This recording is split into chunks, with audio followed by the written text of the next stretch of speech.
Okay, ideally, if I have done this correctly, there are ads playing. Unless there's a subscriber, in which case you can hear me babble. So, bonus, I guess? Ooh. Oh well. Here we go.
Hmm.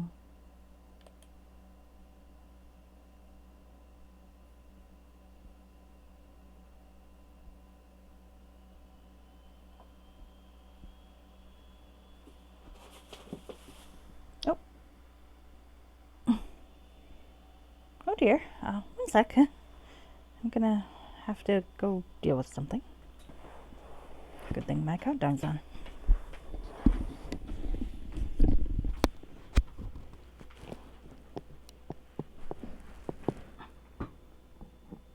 You okay, babe? Hey, you did a good job. It's okay. Wanna come over here? Would you like some more treats? You did wonderful. You did wonderful, little one. Yeah, you did. Oh, poor baby. Smile. Are you having a little? Poor little thing. Here, have some treats. Good for you. Gonna be. Okay. Uh-oh.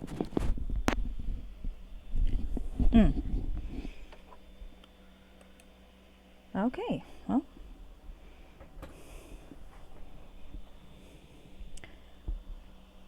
Fuck it. I'm gonna start early. Whatever. Hi. Theoretically, the ads have run. I have done what I'm supposed to do, and Stream Manager does not like me, but it almost never does. Hello, Toasty. How are you today? If you see a frozen countdown in the middle of my screen, I don't know what the hell I'm doing. If you don't, fantastic.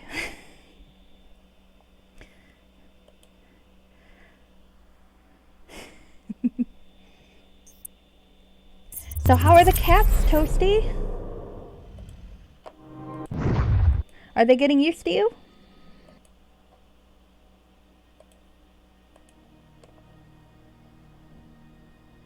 Oh, good.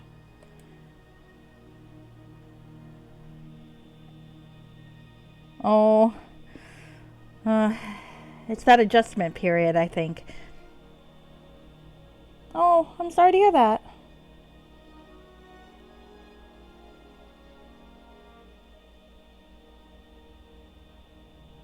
Okay.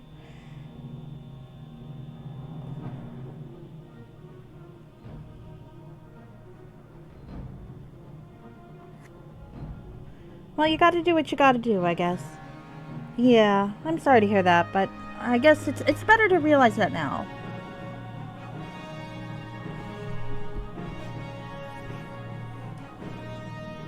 And you can do what you need to do. Oh, I'm sorry, and there I go. I'm not really helping you distract yourself, am I? So we can talk about something else. Oh. I understand. Here we go.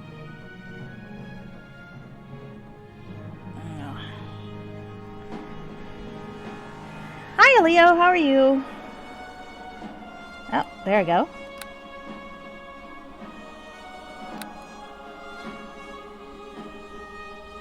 Well, as distractions go, I do have Neverwinter Nights for you. I did some inventory adjustment earlier. I didn't actually manage to figure out... Oh, yeah, I can understand that, Toasty.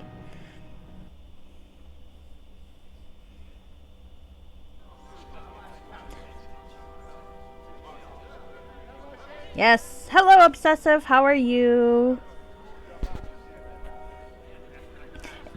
Hey, check it out. I adjusted my inventory. Doesn't it look very cool? It still is like 124 of my 153 pounds.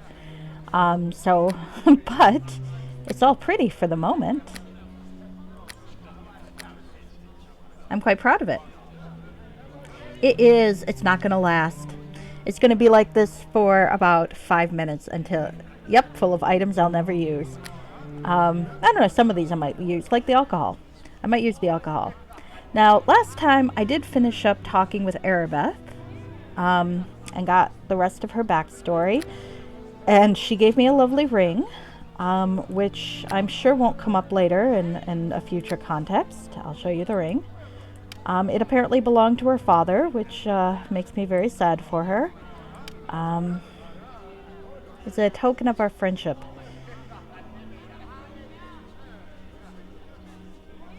That's a good idea, Toasty. You should build a magic deck, and yeah, alone time's good.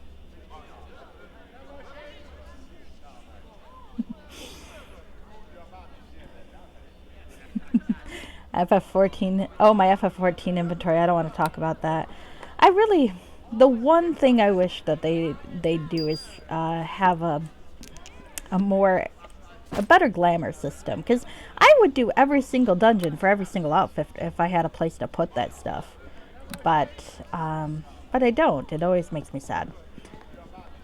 I have too many retainers and I barely play the game.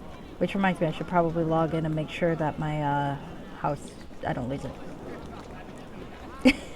Oh yeah, that's they do that. They do that. I feel you. So today is a hunch. They do. Well, I mean, that's very normal with cats, for what it's worth.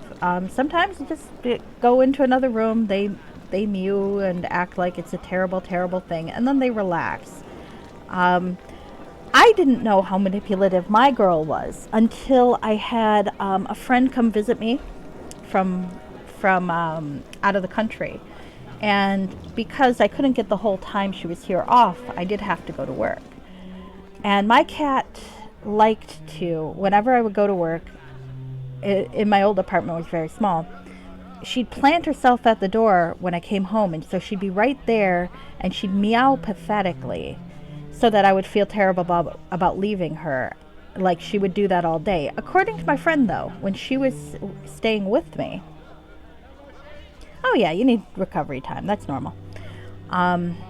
When my friend was there, on the days I was at work, basically what would happen is the cat would mew pathetically when I'd leave, then she'd go into the other room, play, sleep, do all of her things, and then, about 5 minutes before I came home, she would plant herself at the door and act like she was there all day. My friend said it was the funniest thing she'd seen. So, cats are like that. They're manipulative. Do you need me to join with you once more? Alright, so, I have reached a level where my henchmen will have quests for me. And I've got a couple of the henchman gear, but not all of it. So, henchman quests and backstories. Lots and lots of backstories. So I'm going to borrow Dalen here, and I'm going to go through his backstory. Yes? Is there something you need? I just want to talk for a while. My strength is in weapons, not words. Well, if we're to be adventuring companions, I'd like to know a little more about you. There are no great secrets about me. I am what I am. My father was an orc, and my mother was an Uthgard of the Red Tiger tribe. I know nothing of my father. My mother would never speak of him, but I was raised among the Red Tiger tribe and the customs and traditions of the Uthgard people. I do not know what more I can tell you. Well, can you tell me more about the Uthgard? About your customs and traditions? We Uthgard are simple but noble people. We hunt the herds and live off the land. We worship the gods of our ancestors and the totems of our tribes. Some in the cities fear us. They call us bloodthirsty savages, but they are ignorant of our ways. We are fierce warriors of great courage and honor, even if they do not understand. Well, what was it like for you growing up? I will not lie. I was never allowed to forget about my father's tainted orc blood. Yet, if the tribe did not embrace me, at least they tolerated me. Like the other young boys of our tribe, I ran and climbed and swam and grew strong.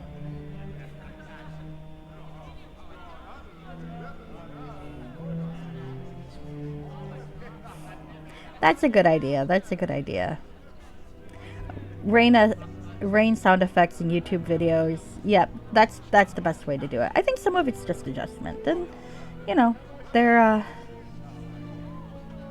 be okay. I'm sure it'll work out. Also, as they age, they do calm down as they age. If that's any consolation. What are you doing? Speaking of, my cat's climbing things that I'd lift you up there if you want. All right, fine. Cats. Okay, anyway. Oh yeah, like the other young boys of our tribe, I ran and climbed and swam and grew strong. I learned to hunt and fish. I learned the lore of our tribe. And most importantly, I learned the honor of a warrior. I think they will. With my mother's death, the time came for me to prove myself worthy of the tribe. I left in search of glory and honor in the outside world, to prove my spirit was true. I went to Luskan. Good idea, Toasty. You should do that. Why did you go to Luskan? I might be through some of these character backstories by then. It was the closest city to our tribe, though I knew nothing of its foul, rotten character. If I had, I would not have gone. Admittedly, Luskan is not the place I would recommend someone go on tour of the Forgotten Realms, yeah? I have tried to forget my time in that accursed city. The memories are not pleasant. This is not the time to speak of such things. We must focus on rooting out the cult responsible for the Wailing death. Perhaps we can speak of this later, when the time is right. Alright, so I got my level 1 conversation. Yes. Let's do level 2. My strength is in my weapons, not words. I'd like you to continue your story from before. I suppose I owe you an explanation of my days in Luskan, Stephen. After all we've been through together. Literally, we've only ever, had these questing conversations, and then I ditch him for Tommy. But we'll pretend. I like to pretend all of us were traveling together. There are mods that allow you to take more henchmen. I haven't done it for the Wailing Death, because there's no real henchman interaction, but I've been tempted to for Hordes of the Underdark, because there is some interaction there.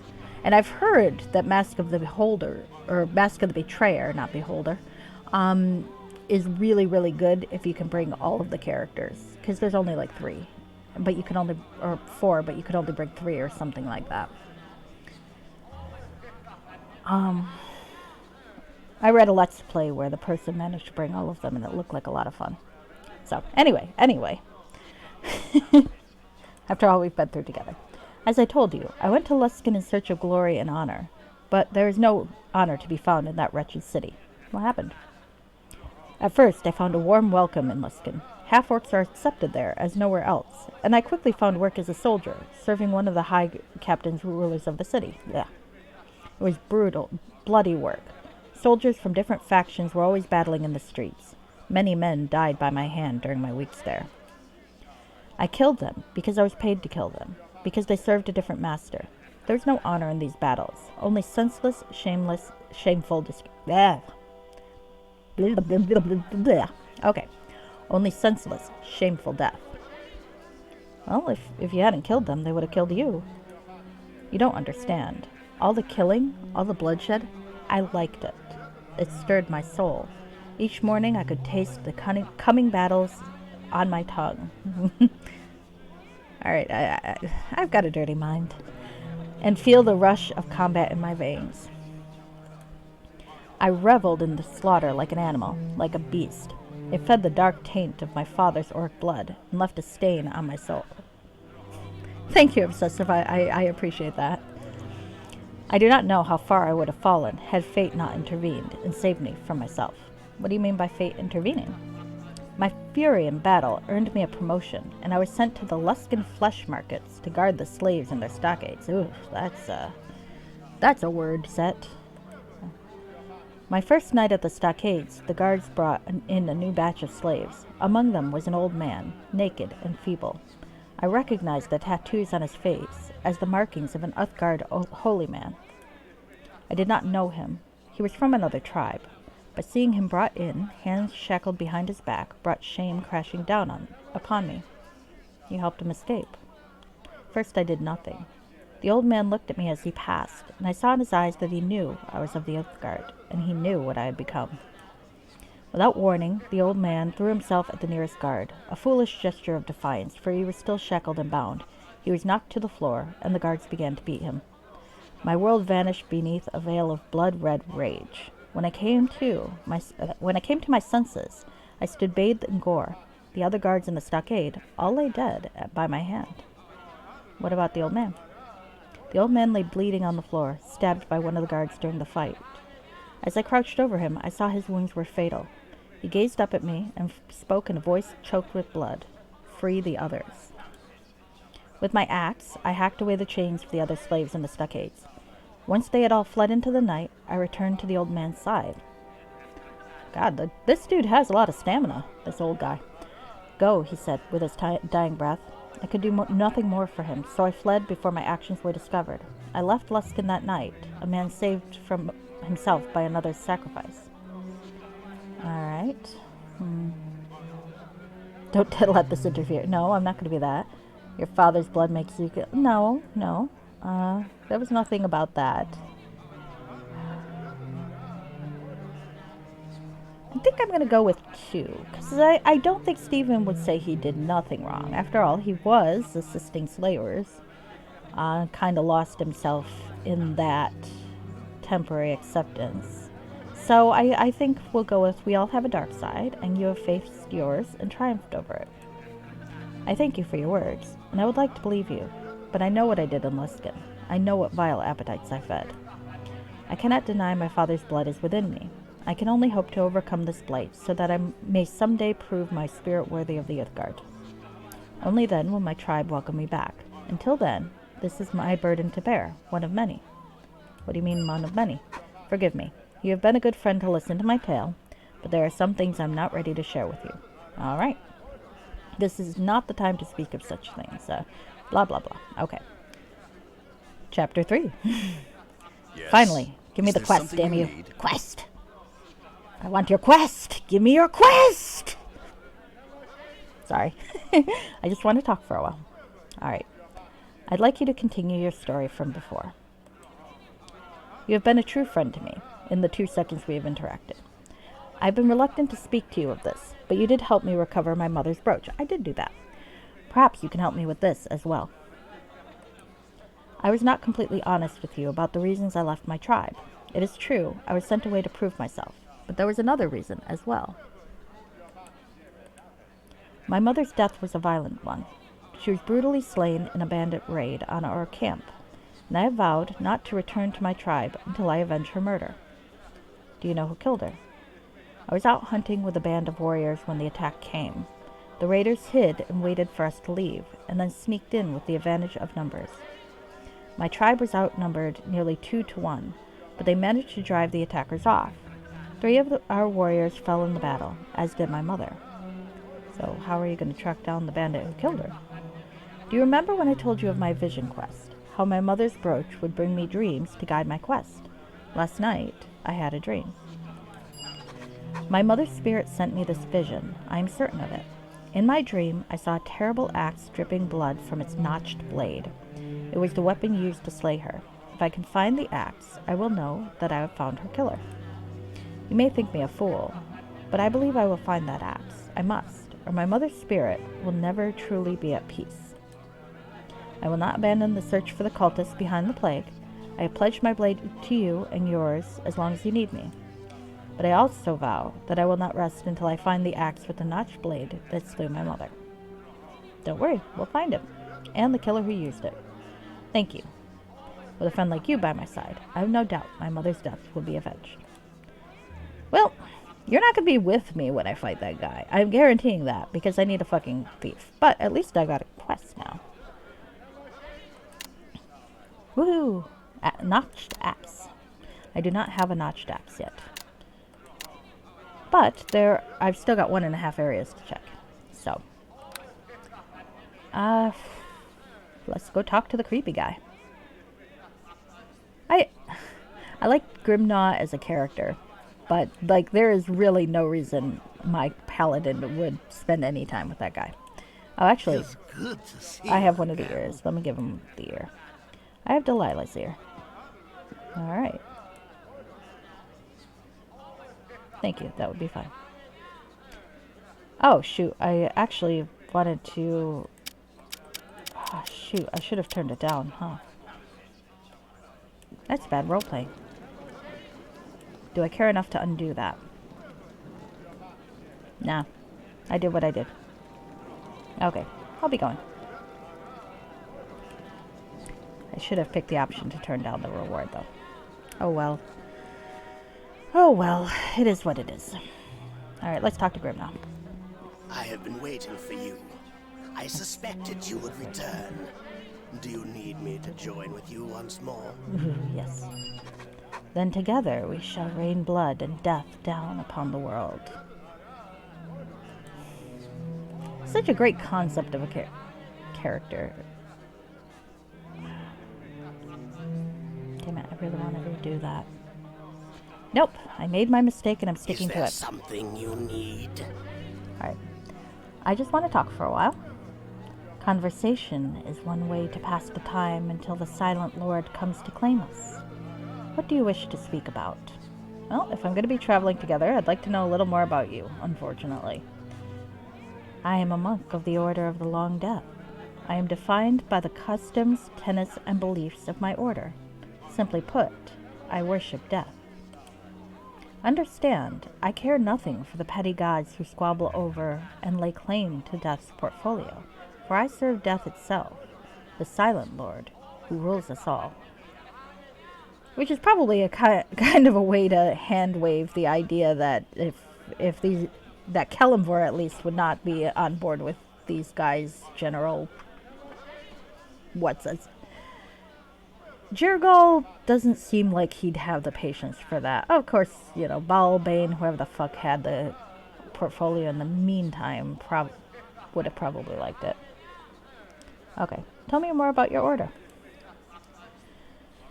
We of the Long Death train, study, and serve our masters. We strive to transcend the earthly world through mental discipline and philosophical understanding of death. We worship the very essence of Silent Lord, and we honor the tools that prepare us for our inevitable and inescapable end. Pain, suffering, torment, agony. Our beliefs are difficult for most to accept, and the Order of the Long Death has many powerful enemies. Okay.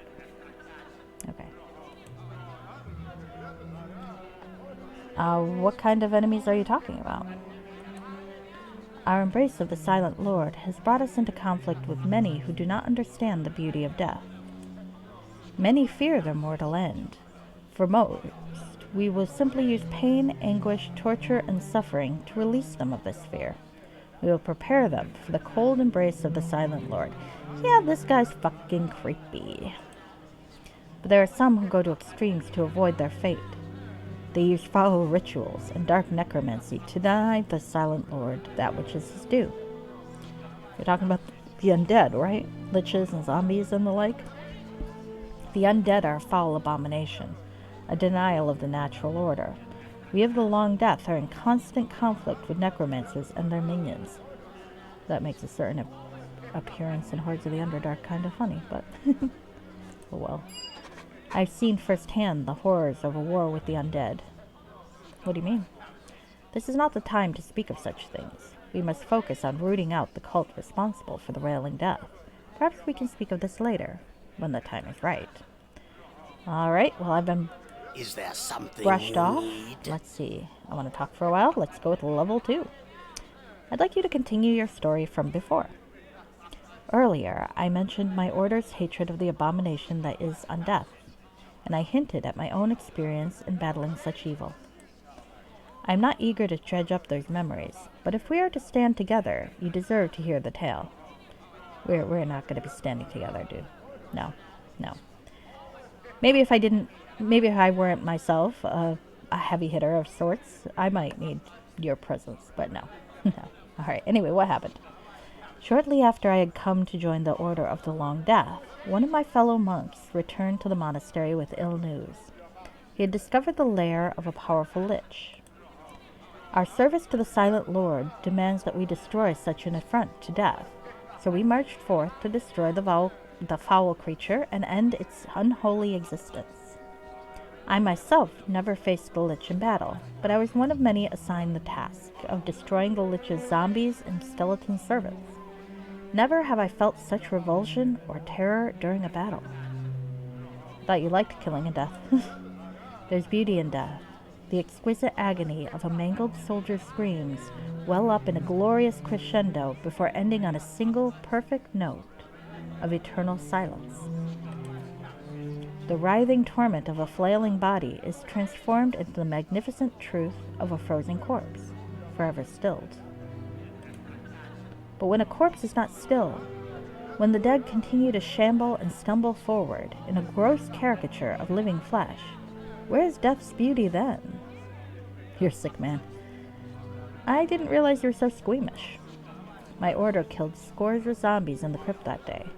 Their bodies disintegrated beneath my blows in a shower of rotting flesh, yet they pressed inexorably. Is that how you pronounce that? That's one of those words I've never actually heard pronounced and only ever read. Huh. Well, that's okay. That happens. Yet they pressed inexorably forward. But the true horror was yet to come. From the back of the tomb, where the highest-ranking monks of the order battled the lich herself, waves of dark necromancy spilled out over the battlefield. Several of my companions had fallen during the battle, and as the foul spell touched their corpses, they clambered to their feet. Zombies under the will of the enemy we sought to destroy. Okay, that would be pretty horrible. You mean you had to kill some of your own companions? We do not fear death, and had I been able to bring the Silent Lord's touch to my fallen comrades, I would not have felt such revulsion at this memory. But a zombie has no mind. Hello, Beagle! How are you? Are you having fun? You certainly seem to be very excited, just like your namesake. Okay. Anyway. Alright.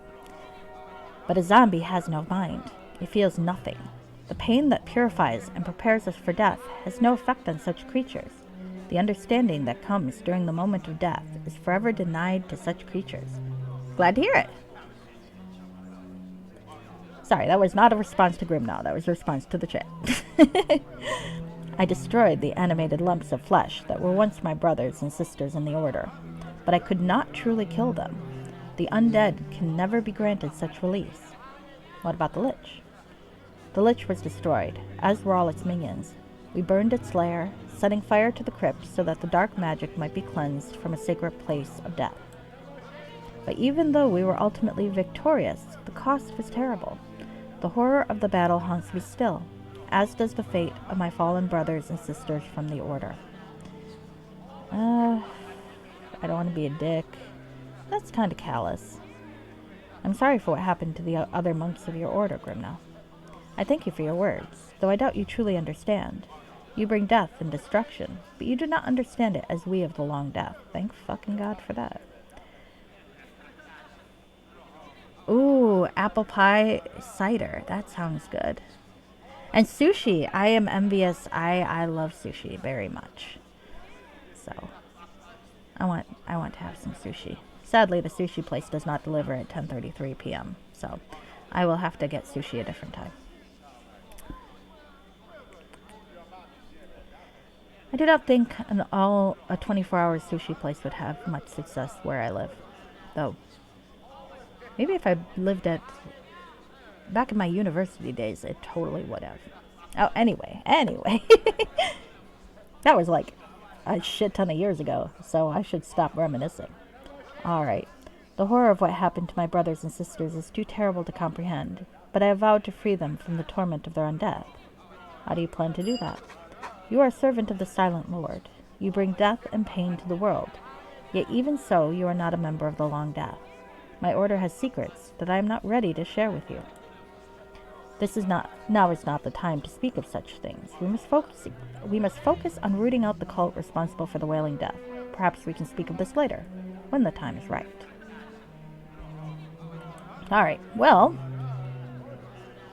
let's see. The long length of time you need to trust me with this is really just one extra Is there clip. something you need? I just want to talk for a while. Conversation is one way to pass the time until the Silent Lord comes to claim us. What do you wish to speak about? I'd like you to continue your story. My order has many secrets. Secrets we do not reveal to those outside our monastery. Yet you have proven yourself a friend of the Long Death before, because I kill a lot of things, but fair enough. You aided me in finding the Ring of Eleganda. I believe you would have helped me bring death to her had she been alive when we found her. No. But I'll let you continue to think that. Perhaps you can be of service to my order once more, for without your aid, I fear my brothers and sisters will never escape their terrible fate. Now, this is less of a moral quandary for me, because obviously undead is bad, and I can respect that as horrifying as I, or Stephen at least, finds Grimnaw's beliefs. It's fairly straightforward and understandable that he doesn't want to, and they don't want to be undead. And being undead is pretty awful for anybody. So, what do you want me to do? I should begin by explaining what happened after we burned the Lich's lair. Aw, I'm glad I'm great background. Thank you, Obsessive. I should begin by explaining what happened after we burned the Lich's lair. The corpses of our own, those who had risen against us, were brought back to the monastery of my order. There we sought to enact ancient rituals to release their essence from the curse that had bound them to their animated corpses. But the chains of undeath are not easily broken. The ancient rituals require rare components, and we had many casualties. A few we were able to save, but others remain trapped in undeath. There's a slight typo there. That's okay. Until we can find more of the necessary components for the ritual. I wonder if I could go. No, that would be an idiotic thing to do. I'm not going to do that. Anyway, mumbling to myself, back to the recitation. What kind of components are you looking for? The components must come from the crypt of a powerful undead monster, but it must be something that has not yet been tainted by the creature's necromancy.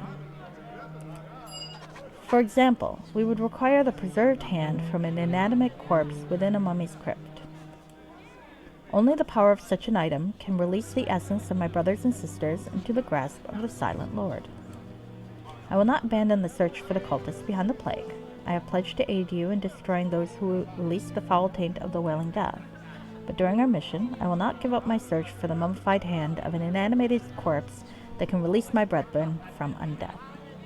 Don't worry, I'm sure we'll find the components. For the sake of my undead brothers and sisters, I can only hope so. Alright, well, now let's ditch this guy. Alright, so we got... Who else do we got? We got Kendrick. Oh, Lena's is going to be sad. I want to build myself up to that one, I think. So, Dalen, Grimnaw, Bodyknock, Lenu, Sharwin, and of course I had Tommy and I gave him the gem already. So, 1, 2, 3, 4, 5, 6. Yes, there are 6. Yes. Let's talk to Bodyknock. Bodyknock is always fun. You're back, so you must need something. The most logical assumption is that you want me to join up with you again, correct? Correct. Though with the spellcasting AI, I don't actually want to travel with you. Sorry, dude. And dialogue. All right. Is there something you need? I just want to talk for a while. I am a staunch proponent of the free exchange of ideas. What is it you wish to know? Well, if we're going to be traveling together, I'd like to know a little more about you. As you know, I come from Lantern, an island renowned for its inventions and scientific advances. From that you can rightly conclude that I myself am of an analytical and curious nature. I had no idea. You also know that I am a sorcerer, and from that you can no doubt draw further conclusions, though in all truth, my chosen profession is rather uncommon among Lanternese culture. Why are sorcerers so uncommon? I don't want to draw extra conclusions about his family, so I'm not going to ask if his family disapproved. For all I know, they might have been fine with it. People can be open-minded. So why are sorcerers so uncommon? The mysteries of the arcane are not as easily sought out in my homeland as they are in other places. We have inventions to accomplish many of the things others rely on magic to perform. In my homeland, there is no shame attached to what I do. It is merely seen as unusual, though I will admit it is not the future my father envisioned for me. I was his eldest son, and I suppose my father wanted me to follow in his own footsteps. Blah, blah. But flowers, plants, and gardens never held much interest for me. I don't blame you, plants are boring. Wanted you to become a gardener? Well, what was he, a druid? I'll ask about the gardener. Agronomy is a well-respected field in Lantern, and my father was one of the finest horticulturalists on the island. His pioneering research in cross-pollination and grafting techniques was responsible for the creation of 26 unique species of plants. That's actually pretty impressive. Because of my father's work, Lantern's agricultural yields increased, as did the island's supply of medicinal herbs, and the beauty and variety of our flowering species is unparalleled anywhere on the mainland. Blah, blah, blah, who cares? No, I'm not going to say that. He sounds like a good man. A finer gnome could not be found, the length and breadth of Faerun. I suppose that's why I find the gulf that has grown between us so painful to accept. What do you mean? My father and I had a falling out. Please, this is difficult for me to speak of. I'm not sure I wish to discuss this with you right now. Okay, fair enough. Perhaps later I'll be in the mood to speak more of my tale, but for now we should focus on your mission. The cult responsible for the Wailing death must be found. Blah, blah, blah, get to the good part. Yes, I know. Well, Stephen's a nicer man than I am, so. Is there something you need? I just want to talk for a while. He is also more pantsless. I am, to be honest with you, actually wearing pants. But don't tell anyone. Alright, I'd like you to continue your story from before Body Knock. This is difficult for me to speak of. What happened between my father and I, our falling out, is a painful memory. But maybe if I share the tale with someone else, I can ease some of the pain and guilt I feel over what happened. That is a logical assumption, isn't it? My father's days of groundbreaking research in agronomy are behind him. He is an old man, content to putter in his own garden, happily living out his days among his friends and family. But even so, he still receives gifts of strange and exotic plants from distant lands, so that he can add them to his garden. It is said that in spring, when the flowers bloom in my father's yard is the most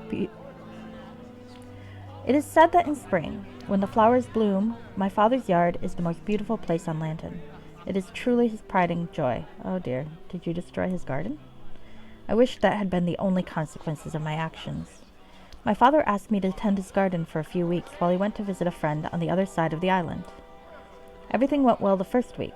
I found the work enjoyable enough, though hardly as stimulating as my sorcerer studies. I even came up with a more efficient watering system he could use on his plants.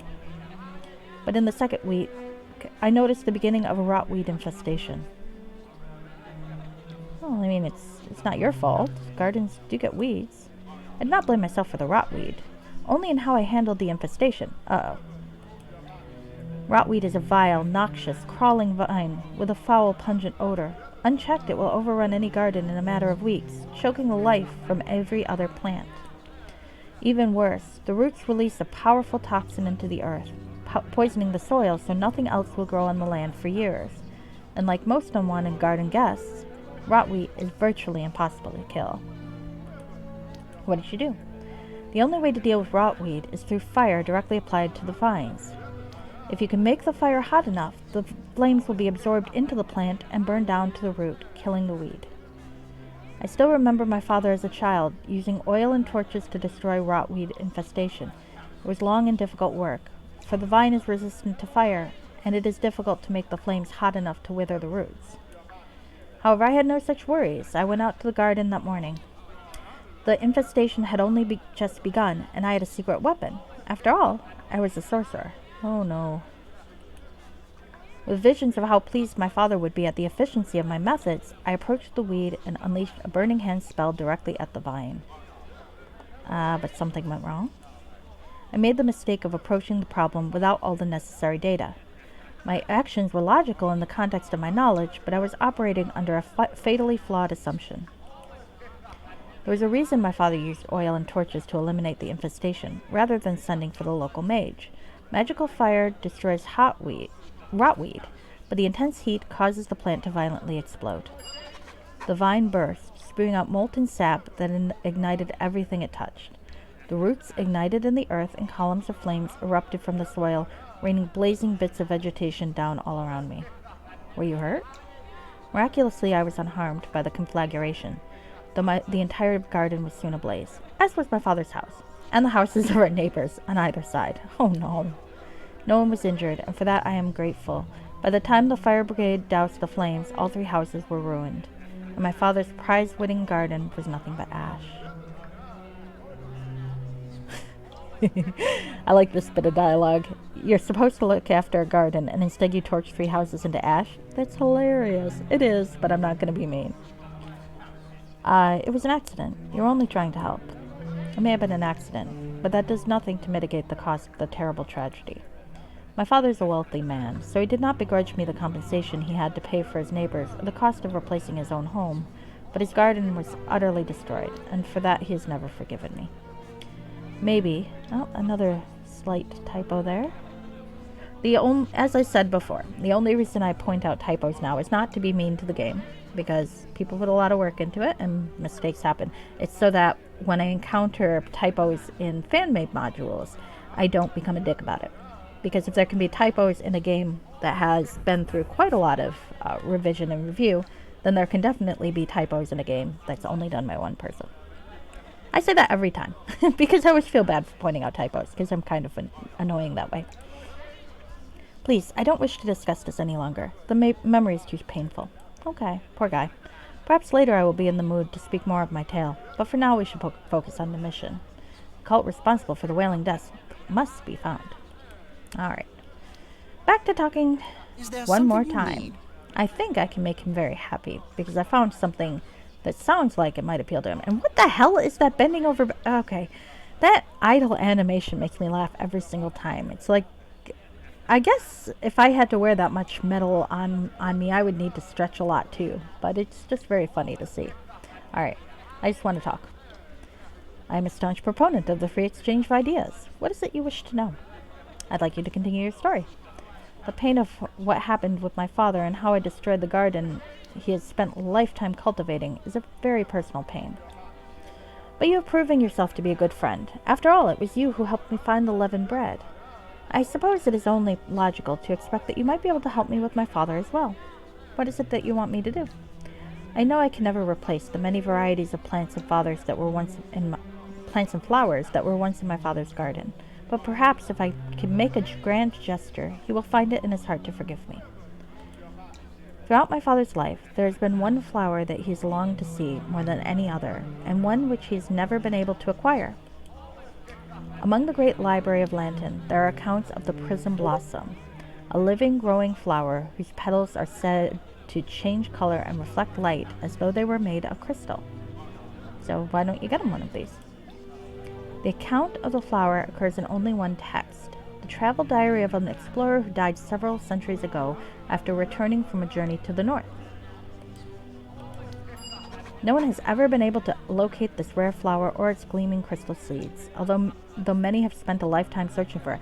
Coincidentally, when I made my archaeological find and promptly smacked a bunch of archaeological find lizard people in the face with a sword, I happened to find some neat crystal seeds. Surely that won't be at all relevant here. And maybe the prism blossom is only a myth, but if I could find the seeds of this flower and give them to my father, I'm certain he would forgive me for destroying his garden. I will not abandon the search for the cultists. Blah blah. That's the same thing everyone says.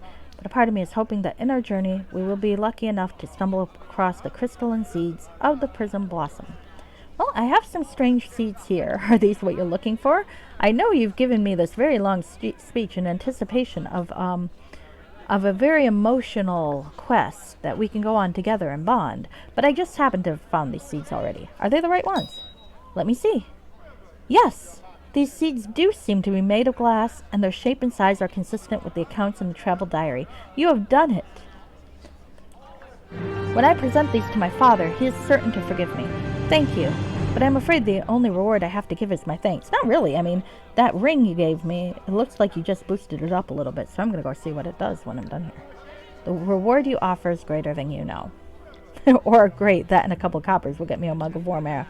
No, I'm going to go with the first one. I am a very sentimental fellow.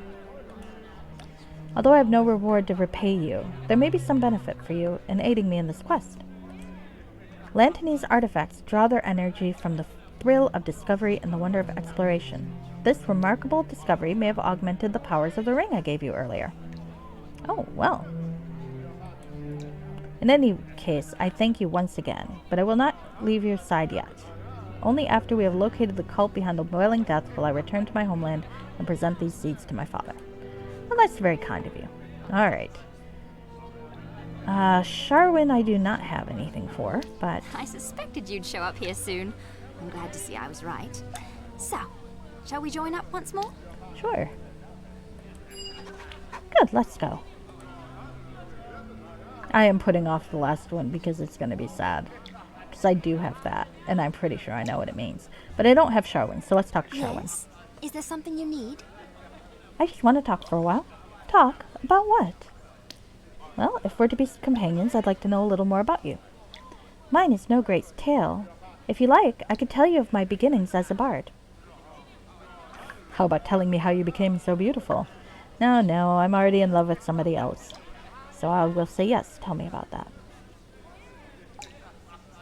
He did go to the brothel earlier, but that was a little different. Well, let's see. I learned the majority of my trade from Danon, my partner and my love. It was he who took me away from Neverwinter and my family. We were a team, a singing duo who earned our keep in taverns, traveling from town to town along the Sword Coast. We would camp off the roads, and I would listen in awe as Danon told me the old legends by the firelight. I loved him more as each night passed.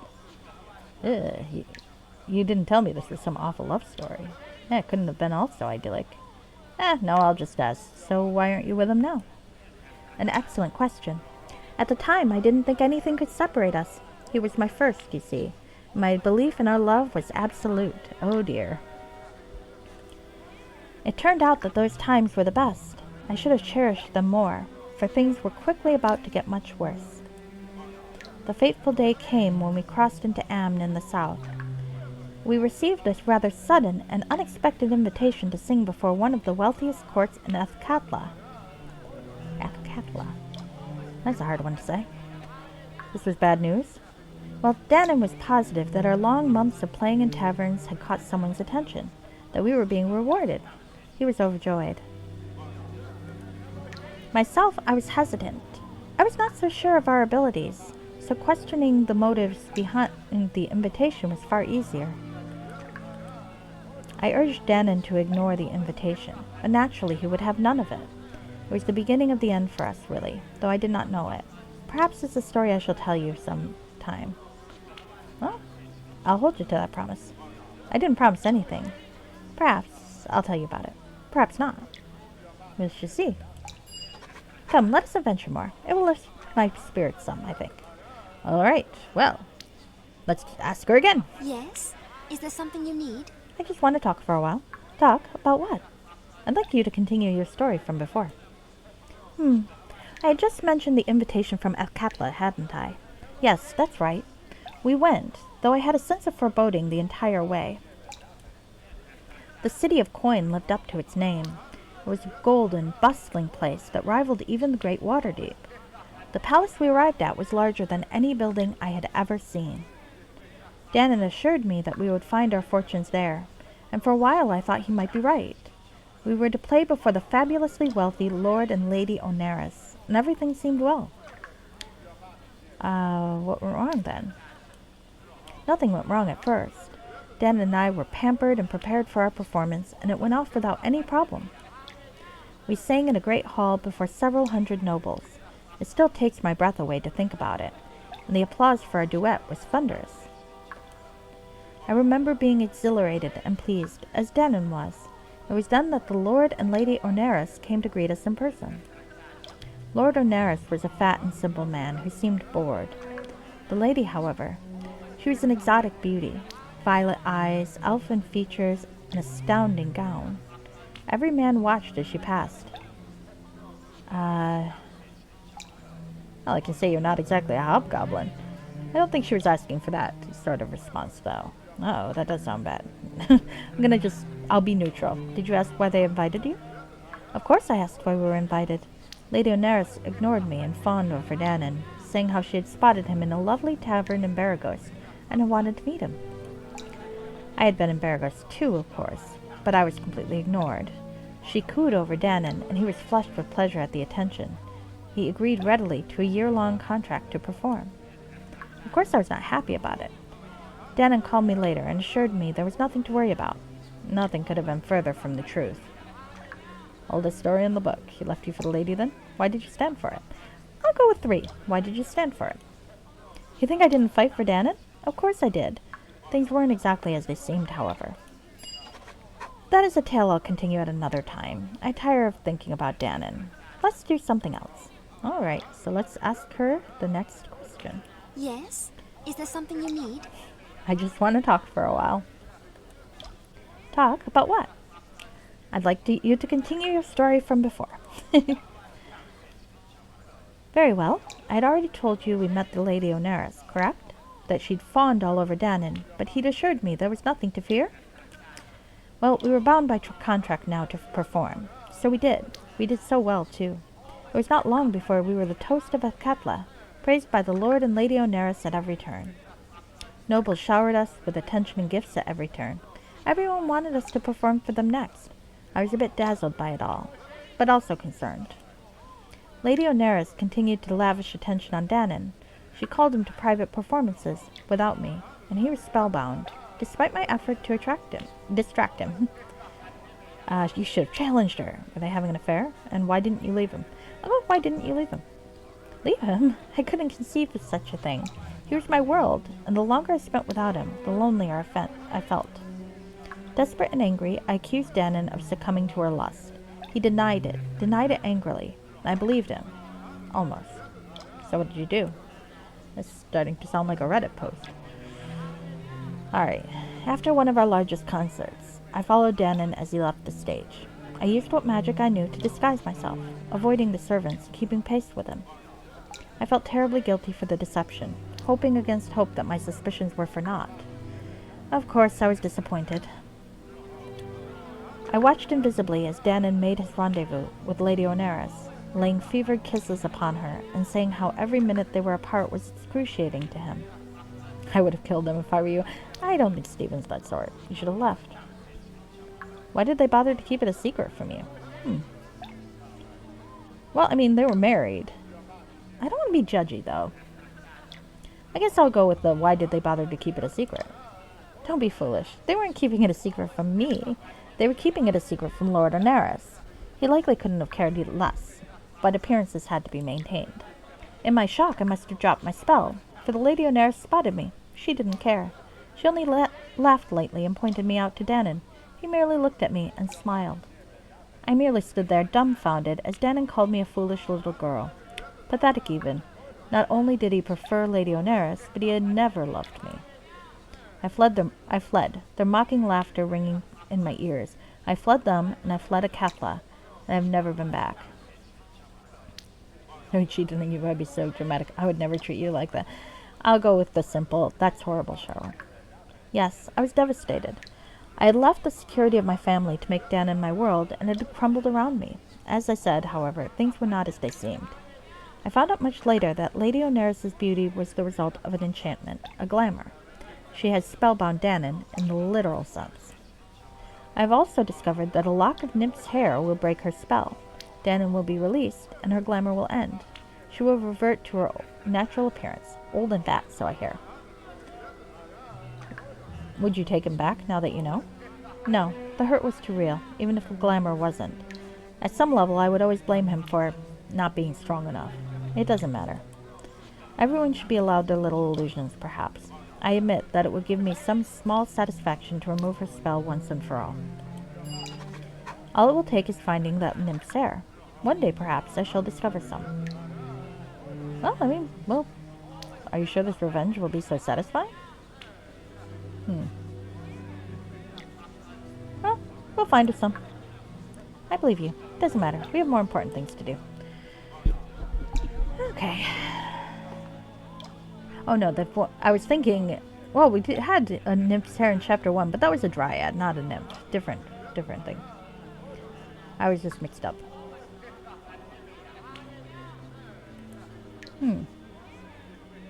Okay. Alright, so we've got one more. And this is going to be sad. Let's talk to Linu. I like Linu. Linu's probably my favorite, but I don't really have a whole lot of use for a cleric. Given that I'm a divine caster myself. So I waited here. I've hardly damaged anything since you left. I thought you'd be proud. May I join with you once more, my friend? She's so funny. I shall try to breathe life back into you and your quest. Alright. Hey there, dear. What can I do for you? I just want to talk for a while. I love chatting with you, but don't you think we should focus on your mission right now? Tell me, how do you like being an adventurer? I've always wanted to be an adventurer. I have a natural curiosity about everything, and I wanted to experience the things I read in books. But I am from Everesca, the home of philosophers, mages, scholars, and students of the mysteries. Adventurous souls are few, and they are often looked down upon, except one.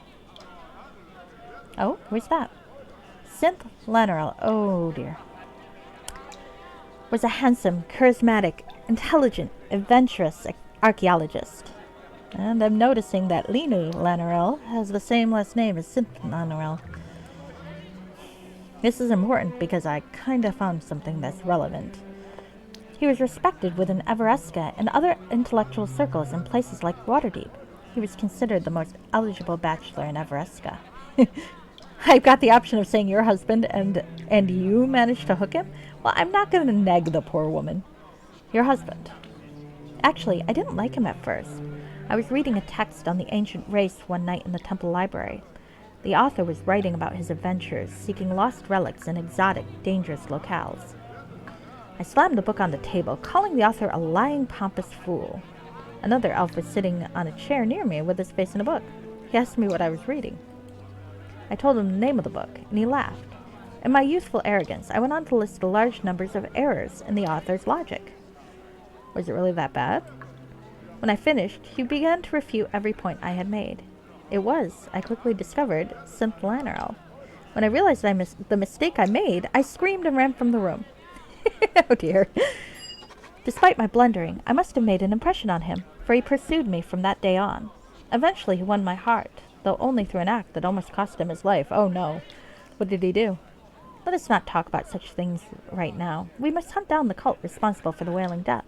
Perhaps we can speak of this later, when the time is right. Oh, I'm gonna have to break this poor woman's heart. Alright. Hey there, dear. What can I do for you? I just want to talk for a while. I love chatting with you, but don't you think we should focus on your mission right now?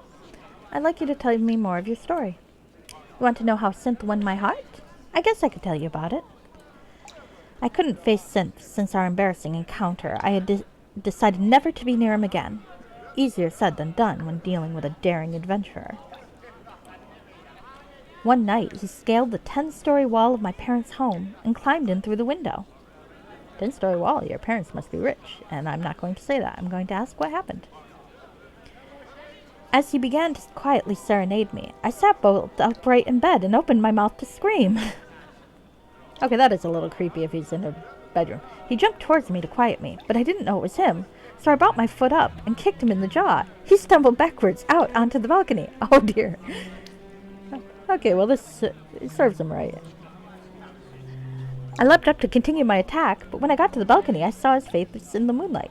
He was holding his jaw, his face wrinkled in pain. Remind me never to try to wake you quietly in the night. You mean you broke his jaw? Good for her. He was in her fucking bedroom. Go after him.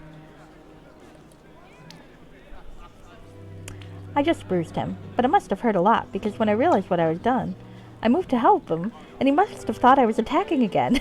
He leapt over the edge of the balcony, since he didn't want to have to hurt me to stop me, or so he said later. I thought he would fall and kill himself, so I ran over to stop him. I love her stories. He'd grabbed the edge of the balcony floor, between the rails, and was trying to swing himself toward the lower terrace. I didn't see his fingers, though. Oh no. Tell me you didn't. I stepped right on his right hand, causing it to slip off the edge. He managed to hang on with his left hand, though. Oh no. Fearing he would die, I called on Sehanine for the strength to save him. I felt power flow from his muscles, and I reached over the edge to grabbing his hand. I heard a loud popping noise, and hauled him over the wall, dislocated shoulder and all. Well, at least he survived. I don't think he was terribly thankful at first. He just lay on the balcony, trying to hold his shoulder and rub his jaw. I kept trying to apologize, but he just kept begging me not to touch him. Finally, I got frustrated with his protest. I grabbed his shoulder, popped it back into place, and cast a healing spell on him to relieve the pain. And an option I have is to say, and that didn't kill him, or turn him into a frog or something. That's just mean. It's not her fault. Honestly, I think everything she did in this part is completely understandable. You don't go into a woman's bedroom like that. Did he forgive you? I never gave him a chance to think about it. I helped him up, kissed him soundly, and led him into my bed chambers and removed any thought of flight from his mind. Oh, well, as long as she makes her preference clear, I suppose I can't judge. Good for you. We were very close that night. And we married a year later. Those were the happiest years of my life. Oh, shit. I just wish they could have lasted. What, did you kill him finally? That's an awful thing to say. I'm going to just ask her what happened. I can't talk about that right now. The memories are too unpleasant. Well, maybe I won't have to break her heart. Let us not talk about such things. We must hunt down the cult responsible for the Wailing death. Perhaps we can speak of this later, when the time is right. And let me see, because I am figuring out this whole thing. Oh. I think maybe I had an ad break somewhere. Oh well. I don't know how this works. So I apologize if anyone got ads for that. It was a very good story, by the way. That's the part I am somewhat apologetic about. Oh, actually no. Apparently my ad is about to start. Wonderful. Okay.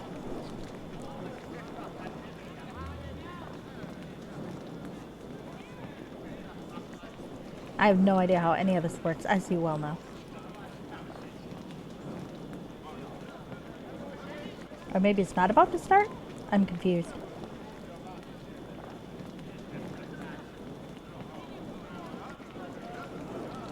Oh well. I think I'm going to take a very brief second to go annoy my cat. And you guys can do what you want for a little bit, and I will be right back. It's good timing.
Okay, I'm back.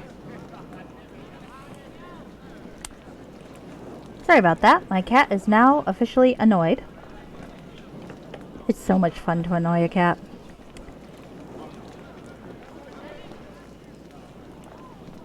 And I am back. So now I'm pretty sure I get to break this poor woman's heart. Oh well. Might as well get it over with, right? Hey there, dear. What can I do for you? I just want to talk for a while. I love chatting with you, but don't you think we should focus on your mission right now? I'd like you to tell me more of your story. You've been a true friend to me, Stephen. I've been reluctant to speak to you of this, but you did help me recover the chalice. Maybe you can help me with this as well. Synth retired from his adventuring life for a couple years. Then one day, he came home with news that he had discovered the location of an ancient city. I knew as soon as he uttered those words that he would be off on another of his grand adventures. I wanted to go with him, but I was involved in preparing a special celebration for the temple. He wouldn't wait for you? I think he had waited some time when I was wrapped up in something I couldn't get out of. It was his way of protecting me. Or, I think he had waited for a time when I was wrapped up in something I couldn't get out of. Synth had a friend who was a mage, who would create a pair of journals. We could write to each other and be in contact every day. I don't know why, but he never wrote to me about his day or his quest. Instead, he would write about his thoughts and philosophies on life and the mysteries. I wish he had written more about where he went. You figure that he was fooling around on you? No. Why is that? The last entry he wrote, he spent several pages telling me how much he loved me, and that no matter what happened to him, I must go on. I knew something was wrong, and I begged him to tell me, but he ignored my pleas. The last thing he wrote was that he could hear them coming again. That was it. Well, Stephen, someday I shall find the caves that Synth was exploring. I will try to find that journal. I think if I could do that, I would be able to get past his ghost that haunts my dreams. Well, I found that journal. We'll find the cultists, and justice shall be done. Then perhaps I can resume my quest. That's not going to be necessary. I'm certain that the journal must exist somewhere, and I shall find it. Yeah, it's in my backpack. Just in case. Look at my beautiful inventory. I worked so hard making this inventory all pretty. Look, Journal of Synthful NRL. I found it on a corpse. Yep. Alright, well, let's give this woman some closure. I found this journal. It has your husband's name on it. That's it. Oh. Oh, Synth, my beloved. You really are gone then. I thought it would be easier than this. I knew he was, but it still hurts. It's all my fault. You must leave me before my bad luck kills you too.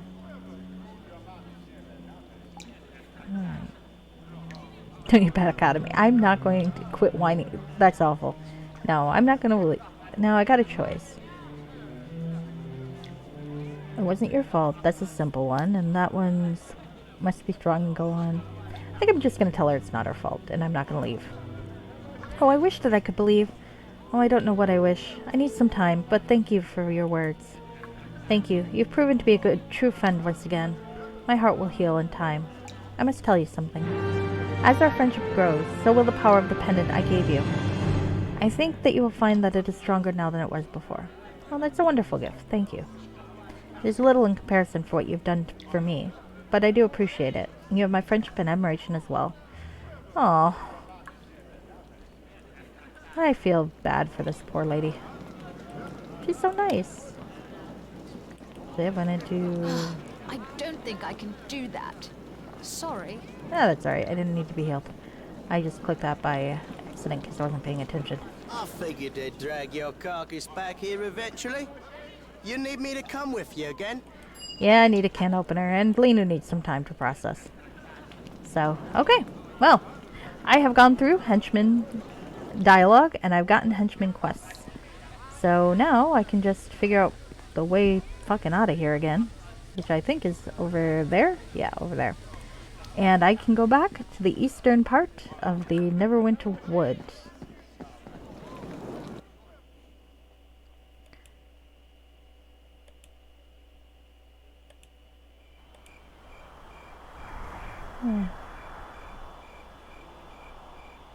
Okay. Yes. Right. That's what I'm doing. Alright. Train of thought completely derailed for the moment. But let's go into this lovely temple and back to where I need to be.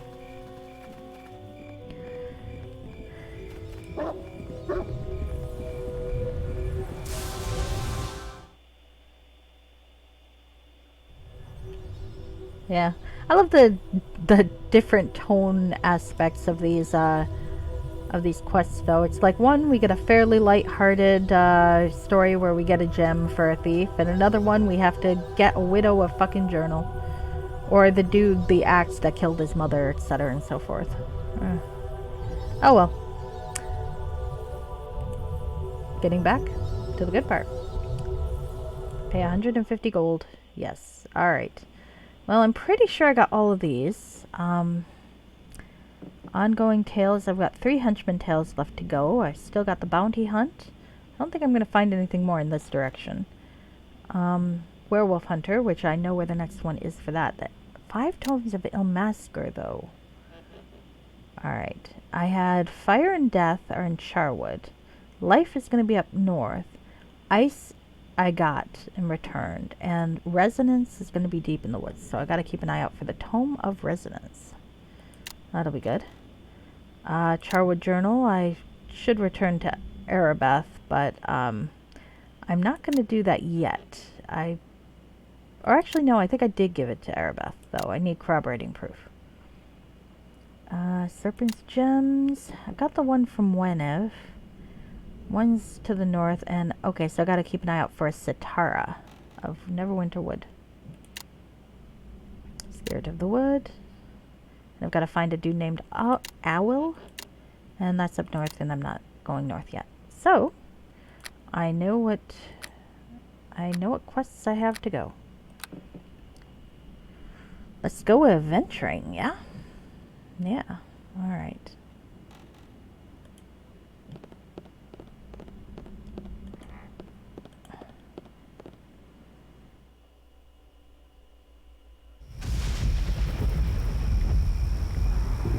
I also got rid of most of my leftover magical goods. I did a little cheating and figured out which ones I'm going to need to upgrade my sword and my armor, and got rid of pretty much everything else.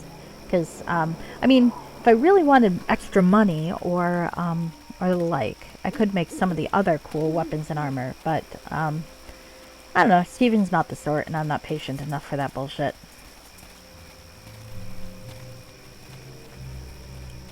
I think I'm going to need another leather armor +1 though, so I gotta keep an eye out for that.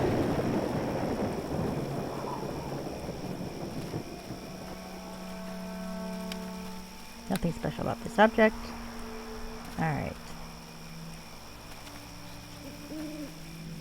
I'm going to try to avoid fighting a lot of those animals when I go into Neverwinter Wood, because I feel like Stephen would.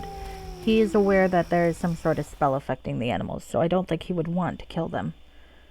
Oh, found the druid encampment. Maybe I won't have to. Okay.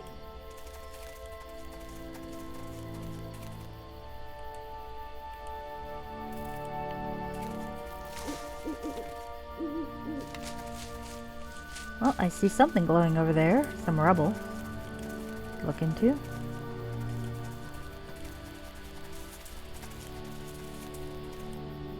I like this very peaceful music. Ooh, potion of cure critical wounds. I do like those. I probably should have bought more potions, come to think of it, but that's okay. I'll wait. I'll try not to die in the meantime. Lesser restoration.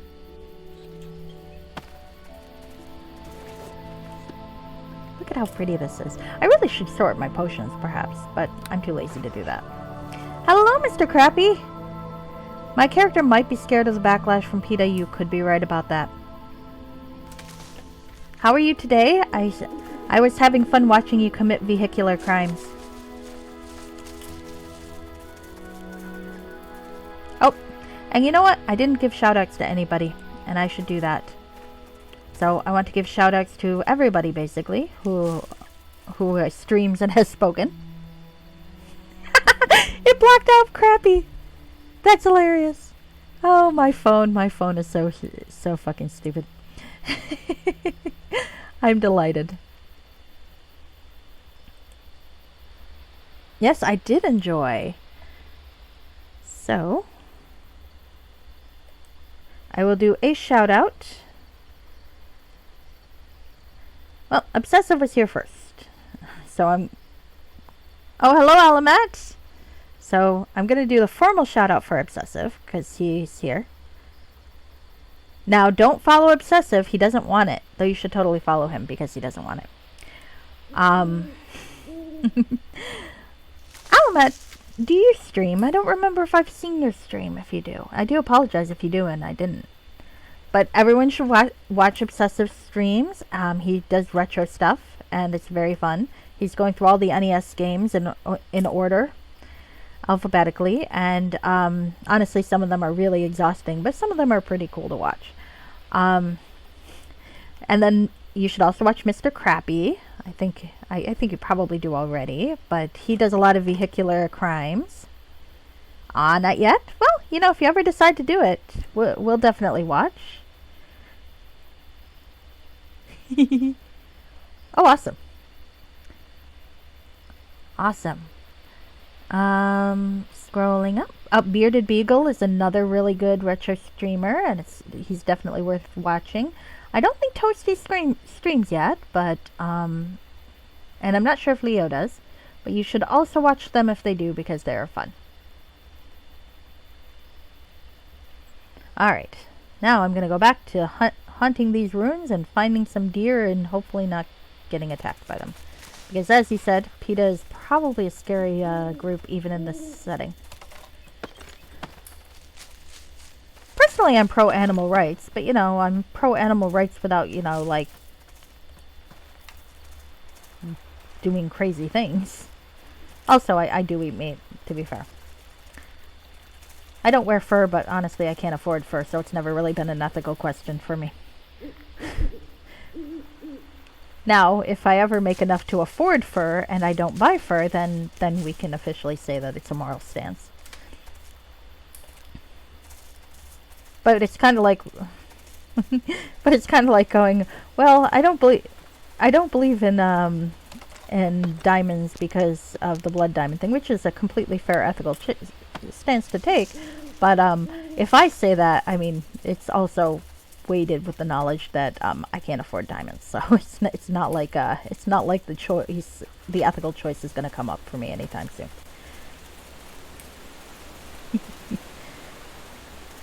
Fur sounds like murder to clean. I would think so. But then, I mean, folks do know ways to clean things, I guess. I don't know. I'm barely competent enough to do my own laundry, so. And honestly, to be fair, since I moved back into my folks' basement, I don't tend to do my own laundry, so I really can't talk. It's done. I'm very, very... Ooh. Well, those things look very pretty. Now I'm going to put them in my nice inventory in one of my bags of holding. Oh, not that bag of holding. That bag of holding has stuff. In my other bag of holding, which does not have stuff. What's in the stuff I have? This really isn't that heavy. I'm thinking I shouldn't put it in there. That is pretty heavy, so. But I'm keeping it. I also made a change in that I am wearing my nymph cloak, but I did use the character creator or the customized character hack to make it invisible so that it goes with my outfit.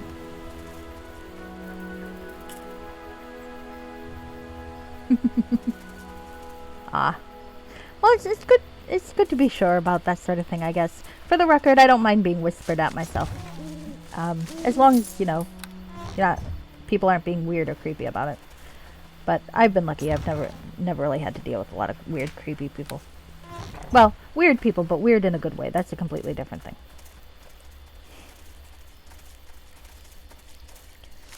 Alright. I think I looked in there, and there are some people up there I can talk to, but first I'm going to loot the shit out of their camp because I'm like that. And I'm still not going to watch out for any traps. Oh yeah, that's right. I was gonna make a counter for that. Well. It's done. Yep. Hey, I can't complain. The thing you sent me was really, really helpful, and I haven't yet really taken too much of a look at it, but I'm gonna, because it's very cool. Well, Discord is good too. I do like Discord. Oh, whisper me your Discord, will ya?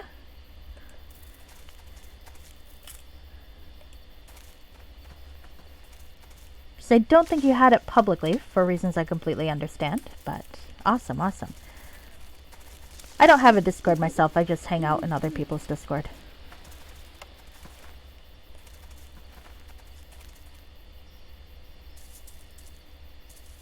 Awesome, awesome. Okay, so let's see what this guy has in their stuff. And I am robbing these druids right in front of them. I probably should talk to them first. This is ethically questionable at best. Alright, so there's a sleeping man. Hi, are you alive? The sleeping man is not talking to me, rather understandably, as he is asleep.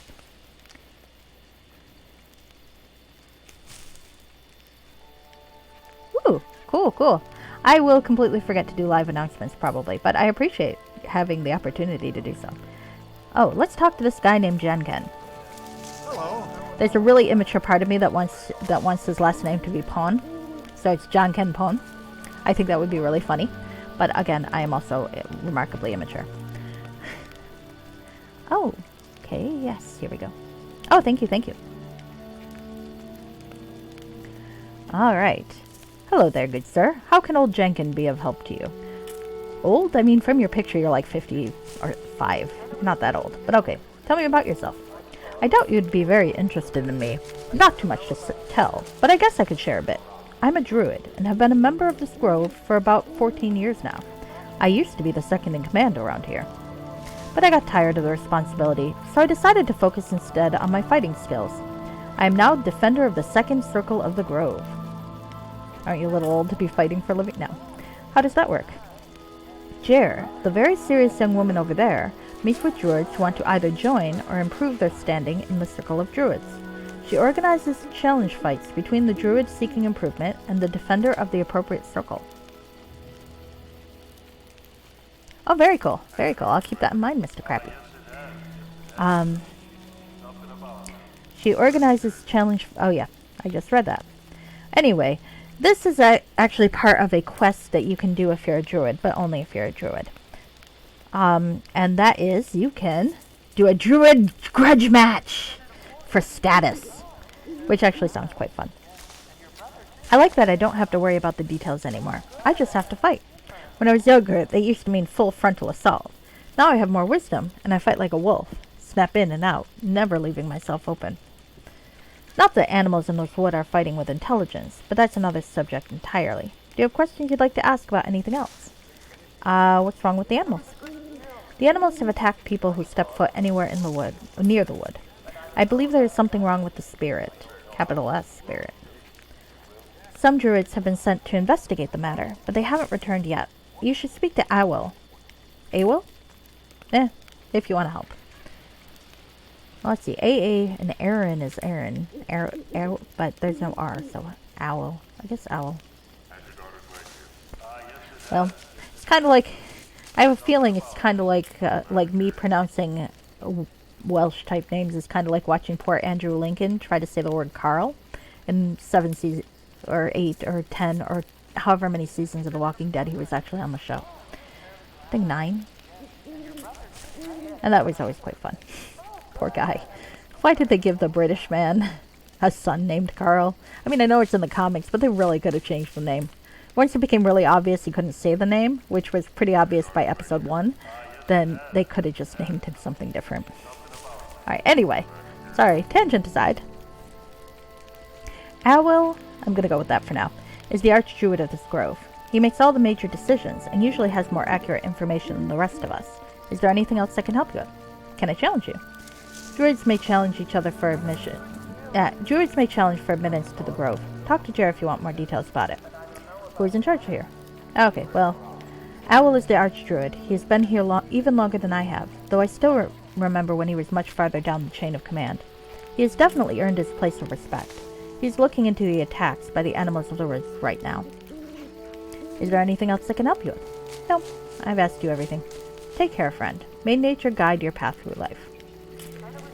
Alright, so here's an Elgar. Let's talk to Elgar. And then I can rob them blind. What you looking at? Ain't never seen a half-orc druid before? I have not. Sorry. Oh, look at these insulting things. Watch your tone or I'll show you how No, that's not Stephen's style. Pretty sensitive for a big lug. Also not Stephen's style. Sorry. I didn't mean to stare. Well, be sure that you don't go and do it again. Now, was there something you wanted, or are you just a gawker? A little bit of a gawker, but let's do this. Who are you? My name is Elgar, and I'm the first circle defender for the challenges. What else do you want to know? What are you talking about? What kind of circles are you defending? I wish you'd ask someone else. I hate explaining stuff. Alright, if you're a druid and you want to join this grove, you have to prove your worth in combat. There are 4 circles of druids in this grove. Sorry, but it's a druid thing. A paladin like you wouldn't understand it, so that's all I'm gonna tell you. Fair fucking enough. It's a lifestyle thing. I can dig it. What is this place? This is the Neverwinter Wood Druid Grove. Ugh. This is the Neverwinter Wood Druid Grove. This is where we meet to learn about and protect nature. It is also where we get to challenge ourselves in physical contests. That's my favorite part. What do you mean protect nature? The creatures in the woods have been acting vicious lately, like they've gone mad. We could just kill them, but that's not what druids do. So Owl is trying to save the spirit of the wood. You should talk to him if you want more details. Alright. Goodbye. That's what I always say to my opponents. Goodbye, good night, sweet dreams, and then they fall. Ha! Fair enough. Alright, so, I know Tommy opened that chest, so now I'm going to look in the chest. And I'm going to walk over the sleeping man, apparently, because why not? I'm a very bad paladin. No, these druids really like to trap their shit. Understandable. Okay, gonna borrow your potion. Is that okay? Stop me if it's not. I guess it's okay. I won't steal their 4 gold pieces, though.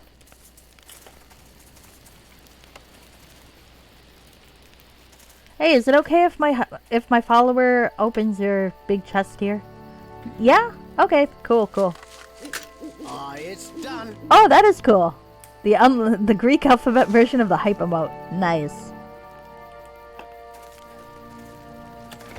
Alright. I don't need to steal their money. Okay. I got 9 minutes until the pre-roll is back on, I guess. I still don't know what the fuck that means. Okay, well, anyway.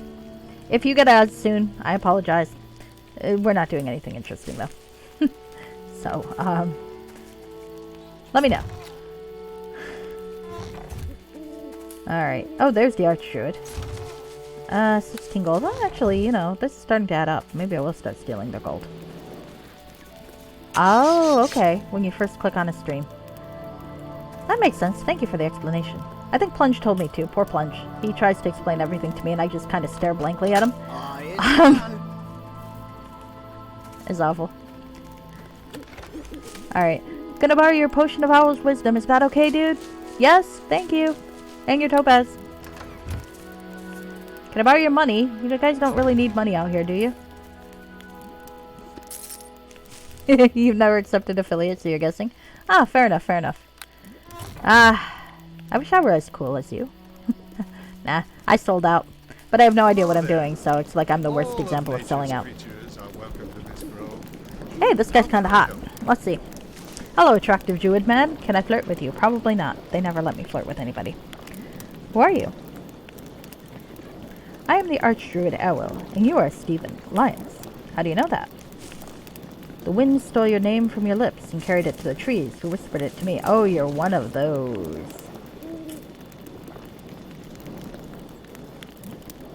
Now, how may I help you? Well, what is this place? This is a druid grove. Here, those who truly revere nature gather to discuss, to contemplate, to learn, and even to challenge nature. Usually there are more of us here, but several of our members have gone missing. Oh, that's sad. What kind of things? Well, actually, let's go with they've gone missing. I feel like that. Aw. Aw, Mr. Crappy, I think you're content's worth paying for, but you should do what's best for you. So if you don't want to do it, then you shouldn't do it. But you shouldn't be hard on yourself. Alright. Anyway, I feel like Steven's going to latch onto the whole members gone missing part first, so what do you mean they've gone missing? It's a long story, but I sense that you are a man of action, so I shall try to be brief. Thank you. Too late. Until recently, this wood was a relatively peaceful place. The nymphs of the wood protected the creatures, and the natural order reigned. But now, something has gone terribly wrong. Well, that's good to know. Thank you. Anyway, but now something has gone terribly wrong. The creatures have become overly aggressive, attacking anyone they lay eyes on, including those who are considered friends of nature. I mean, like rangers and rangers. I guess they finally see what everyone experiences in the wild. No, let's not be a dick. So you mean rangers or druids are being attacked? We can't even seem to communicate with the animals. It's like their minds have been driven mad. They simply want to destroy. Oh, thank you for subscribing, Mr. Crappy. I have nothing here that's better for subscribers than not subscribers, but thank you anyway. I think that something must be wrong with the spirit of the wood. What is wrong with the spirit? Or what is the spirit of the wood? Huh. Ah yes, founder badge! Woo! Alright, well, I guess, let's see. Stephen's not a scholarly sort, so I guess his first question will be, what is the spirit of the wood? The spirit of a wood is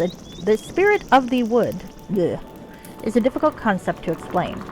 The forest is not just a group of trees, it is a living being. The spirit is the protective essence of the wood. It is a mind of sorts, though it doesn't think like either of us. It cares for the creatures that live here, maintaining the circle of existence that includes life and death. So what's wrong with it then? The spirit of the wood can use those who live in the wood to protect its existence.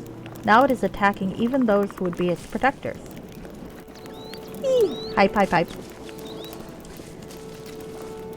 I do not know what is wrong with the spirit, but it is obvious that it is using the creatures to strike out at anything foreign. I need someone to find out what is wrong, even though the spirit will surely try to kill that person. I appreciate this guy's honesty. I think I can handle that. This is not a responsibility to be taken on lightly. I dare not send someone who's only partially committed to the task. Dude, paladin. I am not wearing pants, and I'm in the middle of the Neverwinter wood. Do you know how many bugs are probably biting me right this time? I'm just pointing that out. Alright, anyway, I swear I shall do my best to save the wood. Then I thank you for your assistance in this task. There are only two jobs that need to be done. I have mentioned the first, to discover what is wrong with the spirit of the wood.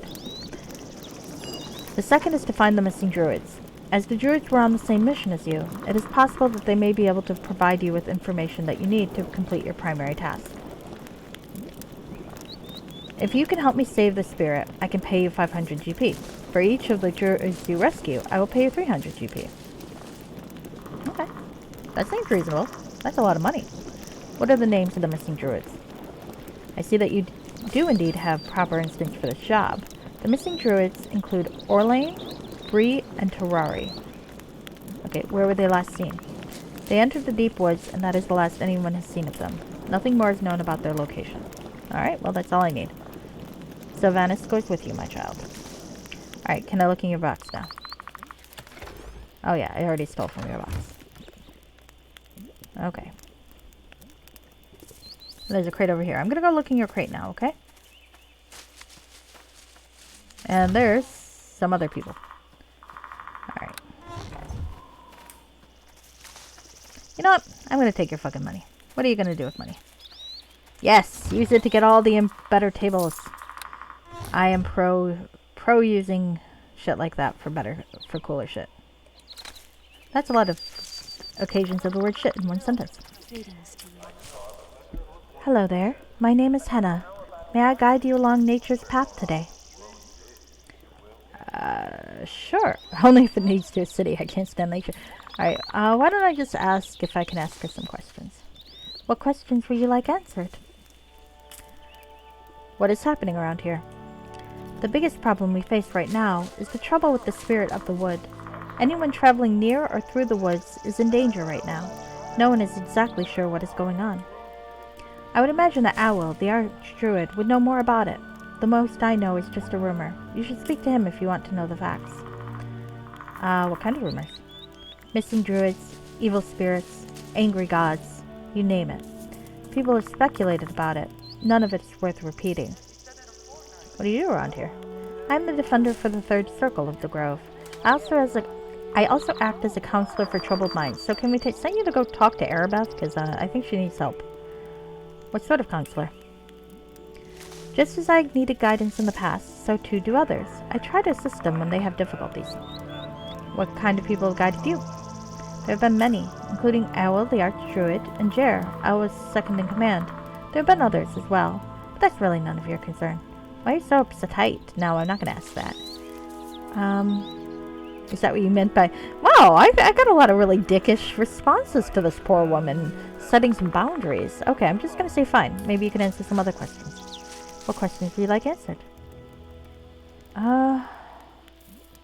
Who's in charge? Nothing, goodbye. I think we got everything here.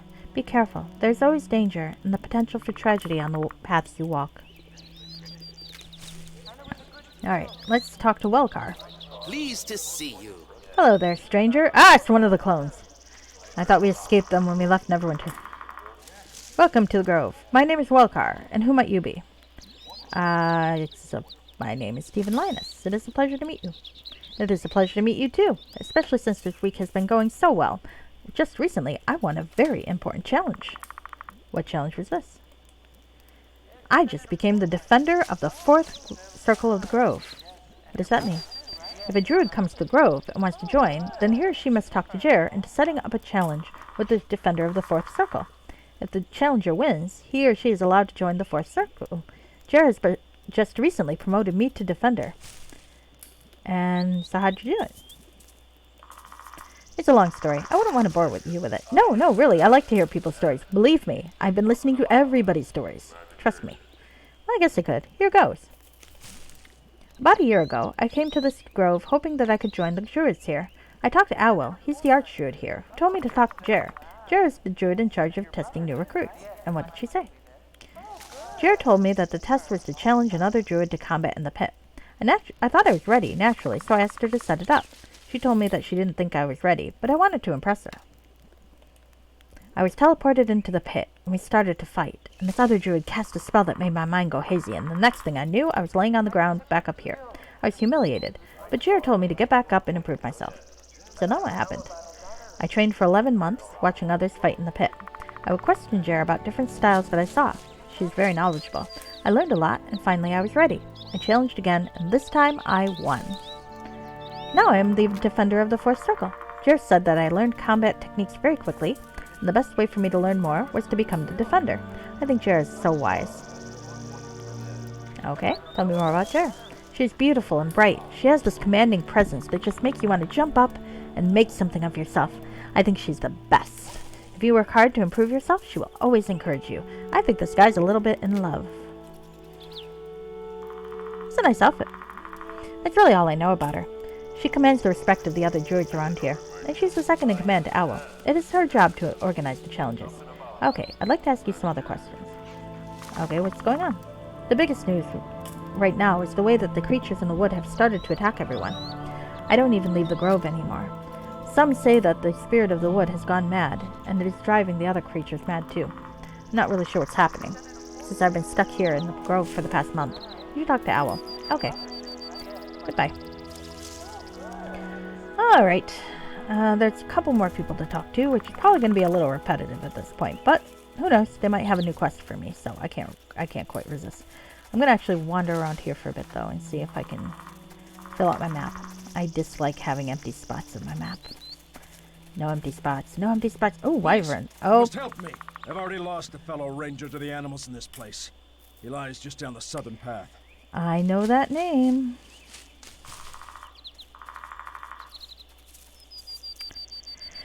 Well, let's go help this guy.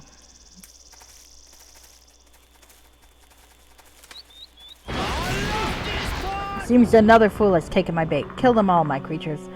Well, I knew I'd recognize that name.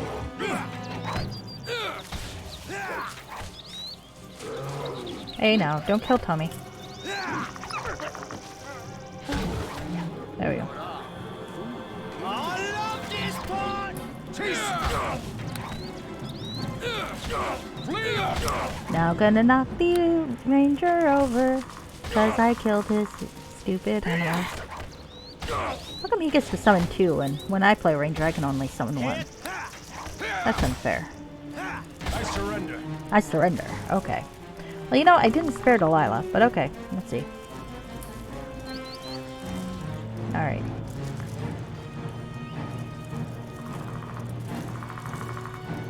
Now this is the one I think I'm going to save right before, and I may have issues with this, so.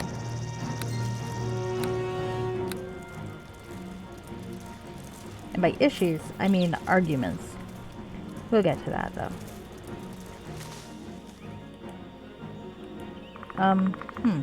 Let me stand down a sec. Oh, maybe I shouldn't have saved right there, because I think I botched something. You have made short here work we of go. my creatures. It would not be wise to let you do the same to me. Who are you? Wyvern. Formerly a guest at Bulwark's prison in Waterdeep, at your service. Why did you ambush me? There was nothing personal. I thought that you might be a bounty hunter looking to kill me, or take me back to that hellish dungeon. I would sooner kill myself than go back there. For 10 years I had felt not the sun on my face, nor heard the call of the wild. I am a ranger, and for me it was truly hell. Now I'm free and back where I belong. I want nothing more than to be left alone, and never again shall the rank stench of so-called civilization assail my senses. Why were you originally imprisoned? I was born in a forest to the east. My father was a ranger of some renown, and he taught me to love the forest and all the creatures within it. Life was idyllic, though it did not last. Men came to the forest, human mercenaries on leave from their employ with the lord of the human lands west of the forest. They burned parts of the forest, slaughtered the animals for sport, and crucified my father on a tree when he came to speak with them. Oh, well. Okay, go on. When my father did not return, my mother went to search for him. I found her dead at the root of the tree where my father hung. She had been brutalized before they killed her. My father still lived, and had watched helpless as my mother was killed. He died in my arms, and I swore vengeance. What happened? I hunted them down, one by one. I found them and killed them. I killed their families. I killed their dogs, their horses, stupid beasts that remained loyal to these men despite what they had done. When the human lord brought his forces against me, I disappeared into the woods and picked the men off with arrows until the survivors were so afraid of the forest they called it haunted. You were captured? I was betrayed by one of my own, a ranger who they hired from the west. He tracked me down and would not listen to reason. He talked of innocents killed and vengeance gone too far. He did not understand. I was captured and taken to the prison. There was no trial, and only through the intervention of the ranger was I not killed outright. But that was many years ago, and the rage has long faded. My father was avenged, and I only wished to travel the wilds and never see another settlement again. How did you escape? I escaped with the aid of other inmates. Yezgar, Sturge, Zor, and Delilah. Typically they were not the type I would associate with, but I was desperate to escape. I could not stand being in that cell, locked away from nature. I don't regret my actions, and did not deserve to be caged. Alright. Well, as a paladin, I've got the option, I can say I'm here for the bounty, or I can ask him about the deal. Okay. You don't wish to die? Indeed, this night need not end in battle. Perhaps you'll allow me to make a suggestion. The bounty's for my ear. I'll give you my ear if you'll allow me to leave. Tell them I'm dead, and let me become a recluse. I'll go into the wild and never return.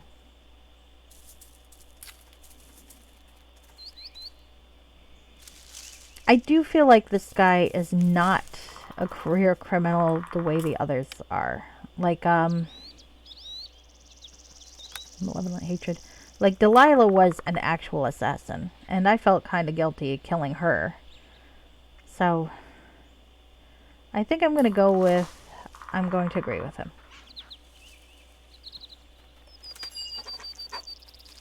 And he gave me his ear. This arrow tip be sharp enough. Ah! Well, he did a Van Gogh, and I've got his ear. Yeah, I felt kind of guilty killing Delilah, so. Well, she was an escaped criminal, too. Kind of guilty. Kind of guilty. Yeah, a little bit. Then she tried to offer my character sex, and that was like a little bit too consensually dubious, so here we go. Don't spend it all in one place. Now, if you don't mind, I've got to pull this to prepare for where my ear used to be. Okay. Well, I could decide to kill him anyway, but you've kept your bargain. Go into the wilderness and never return. Thank you. Farewell. Huh. That gave me 10 points towards evil for showing this guy mercy. 10 points towards evil for showing this guy mercy. Now, whether or not there was a double standard with him and Delilah, I don't agree with that alignment shift. So you're going to see the first example of me fucking cheating, because I do not agree with that. It may have been objectively wrong to let this guy go because he killed people that he shouldn't have killed. But really, how is that different than Arabeth's own backstory, where she killed a shit ton of people in revenge for her own parents' death? Understandably, and we're supposed to sympathize with her. So, I don't know. I whether or not my character's actions were right or wrong, I disagree with the alignment thing, and I would argue very strongly with my dungeon master, who tried to claim that I did that for evil motives. So, since I can't argue with the module creator on account of it's done, I am going to cheat like a bitch. So, I've showed off the more legitimate uses of the customized character override hack before, hence that's why I have no pants. Now I'm going to show you the cheat mode. I'm going into the cheat console. I'm going to alignment. Now, my alignment now, good evil alignment, is 90 instead of 100, so you might not think that's worthwhile enough to worry about, but it's the principle of the fucking thing. And also, I'm pretty sure I'm gonna lose another set of alignment later for the same quest for a different reason. Kind of the opposite reason, actually, and you'll see when I get there. It's a little bit bullshit. So they stole 10 points from me for a reason I don't agree with. So I am going to take 10 points back. 1, 2, 3, 4, 5, 6, 7, 8, 9, 10. Oh, I guess I can't do the last bit. I can't go to 100. Well, you know what? Fuck it. I'll take the 1 point alignment shift, but I'm not taking a 10 point alignment shift. I'm fine with this.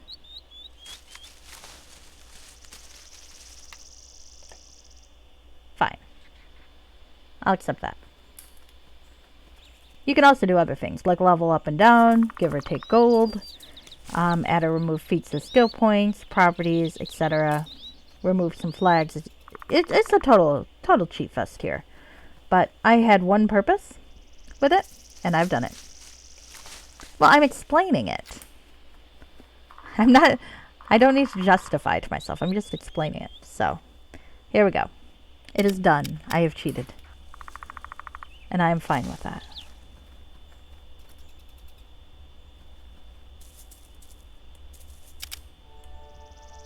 There we go. Let's move this back to the end. Exit. Hush you. On the plus side, I got to show you another feature of a mod that I constantly advertise. So that is good, I think. All right.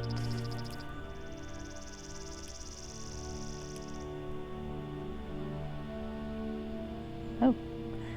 And I might run an ad. Because if I'm going to cheat, I'm going to sell out too. So let's run an ad. I'm just going to wander around the rest of this thing while it goes.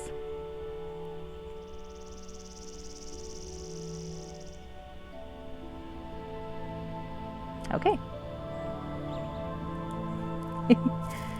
Now, if you cannot see an ad, you're just going to watch me wander around this area for a bit until the ad finishes. And if you do see an ad, then you see an ad. Yes, shiny founder badge. Oh, maybe I'll just steal this guy's stuff. I mean, I already let him go. I'm going to steal his stuff. Now that I deserve an alignment shift for, but that doesn't do it then. There is one other though in the bounty hunter quest you're gonna see.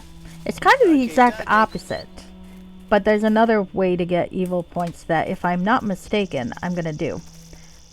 Because I genuinely don't agree with the motives of with the morality of the module, so we'll see.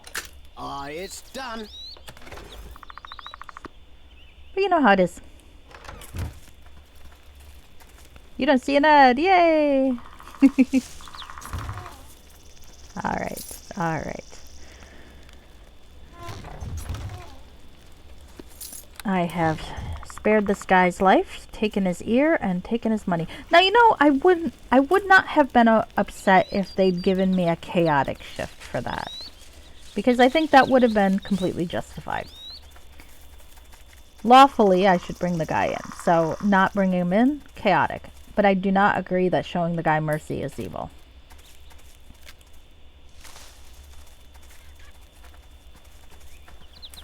Oh yeah, I already looked in there. No, I'm not going to rob him again. I've looked in there already. Okay. Did I look in that chest? I think I did. But I'm going to look again, just in case. You never know. That might be the chest that the awesome ring of awesome is in. Oh, and it's locked, so maybe I didn't look into it.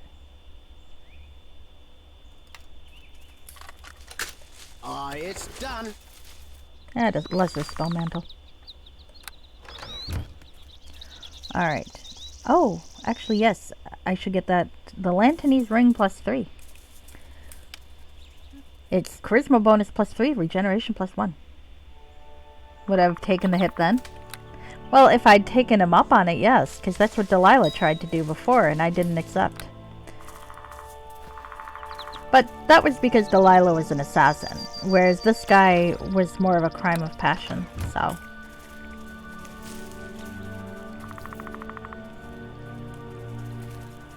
But that's it. That is a good question. It is a good moral question. I think if he had taken someone up on offering their body in exchange for freedom, I think he would have had to take an alignment hit for that, because I don't think that's consensual, really. Or at least it's dubious enough consensual that I don't think a paladin should get away with it.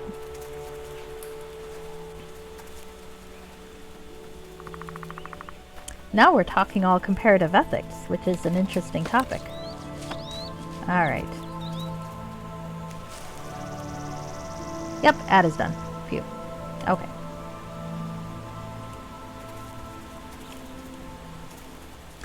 I'm not going to remember to do another ad. That's the honest truth there.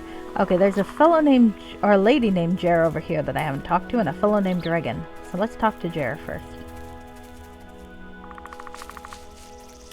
There is nothing like living in dangerous times to test one's strength of heart. Do you agree, stranger? I'm surprised that they left that picture in, because I'm pretty sure that portrait was one of a set that they changed out because they were completely violating copyright, and really obviously derived from actual like pictures. Like Sharwin had a different picture once that was very, very clearly a doctored Catherine Zeta-Jones picture, and there were some others like that. Depends on what you value more, physical currency or theoretical value based on a service. Well, that's an interesting thought. Well, Wyvern didn't give me anything but his ear, and the ear is just to get the bounty hunters off his back, so I'm not sure if that counts as currency or not. I just felt sorry for him. That said, I mean, I think it's also perfectly justified to not feel sorry for him. I would not have expected someone to get an evil shift for killing him, because he did kill innocent people too. Huh? It's an interesting issue. Lots of fun potential discussions in a D&D game once in a while. Alright. So, yes. Do you agree? I guess if you like to fight, I'd rather live to a nice peaceful age.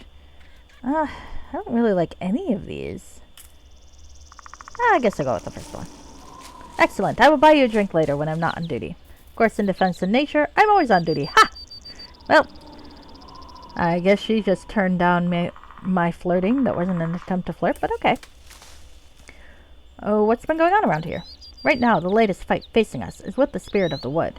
It is driving the animals to attack everyone and everything in an insane fashion. There's no pleasure in slaughtering maddened animals. I suggest you go and talk to Owl about it, if you want to help.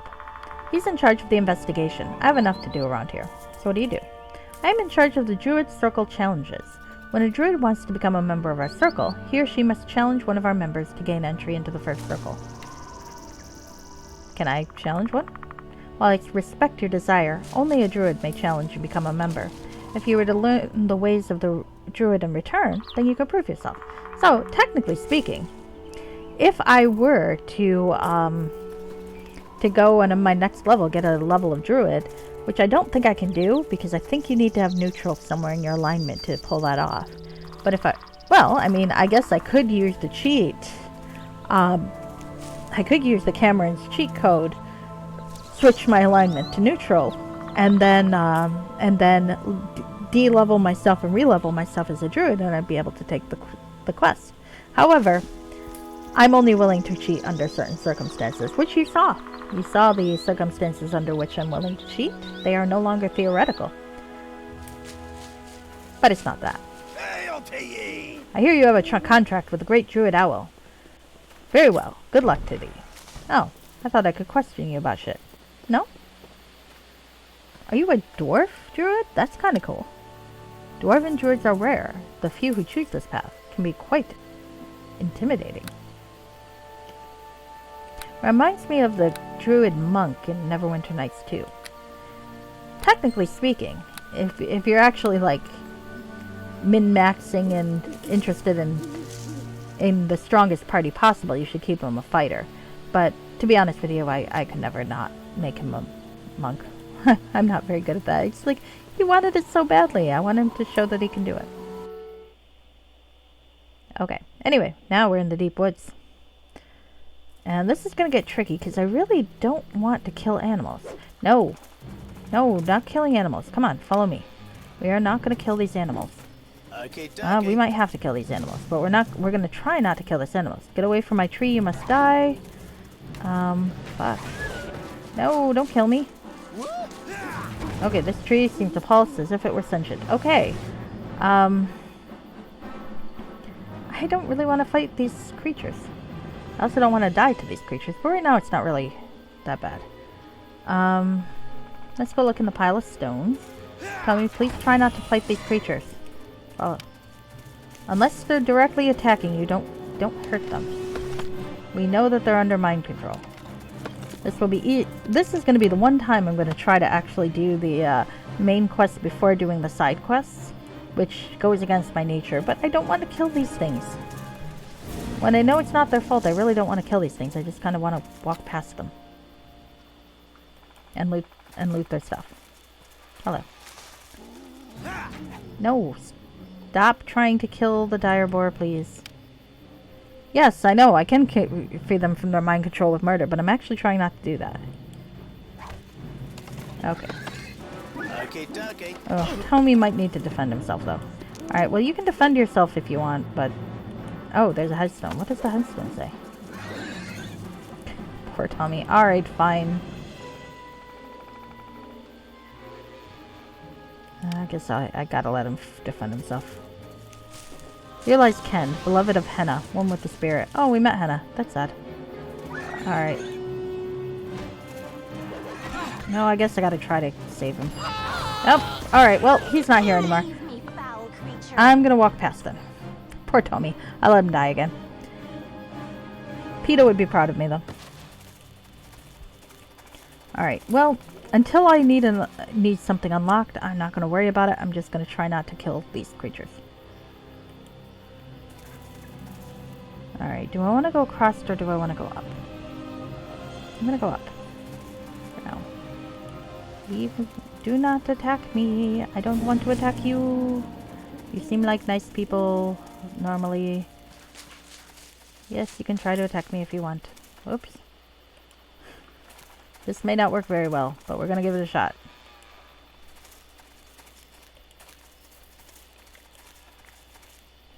I am leading a parade of insane direwolves.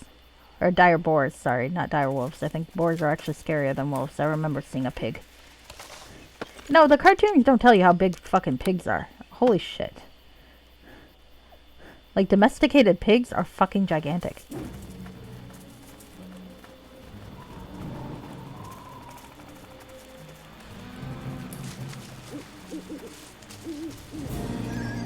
Huh. Hey, there's a... I just hit some buttons. I'm not sure what I hit. Alright, so there's some things to loot. There's a deer. There's a whole bunch of things chasing me. And there is a nymph home. Well, that's interesting. I can visit a nymph. Wanted to visit a nymph? I suppose I could. And a short bow +2. Shit. Alright, well, Tommy's not here, so I'm gonna have to break this the old-fashioned way. No, no, not him! Not that! Stop trying to kill them! No, stop! No. I did not want you to hit them. I want you to hit the box. Alright, this is not gonna work. Shit. I might die here. Alright, well, I guess I'm gonna have to carve my way through you guys. Because this is fucking... Nope, there we go. I guess I'm gonna have to go back and do this the old-fashioned way. I really don't want to kill them, but... as is evidenced, I may not have a choice. The ethical issues abound in this session.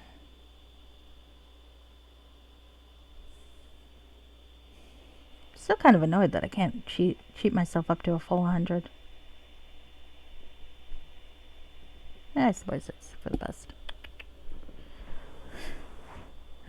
I lost my ethical point trying to cheat in the first place. That makes sense. Cat? Are you somewhere? Cats. Alright.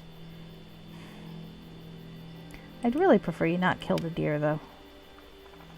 Okay. If you can avoid it, please stop killing the deer. Alright. You get away from my tree, you must die. I'm not near your tree. Now I'm looking at your tree because I kind of want to. But, okay.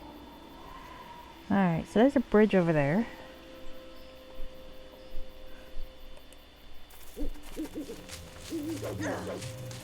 Come on, Tommy. This way.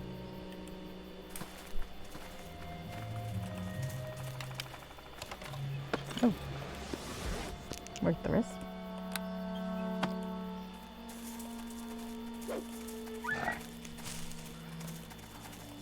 Am I gonna get Tommy killed again? Probably.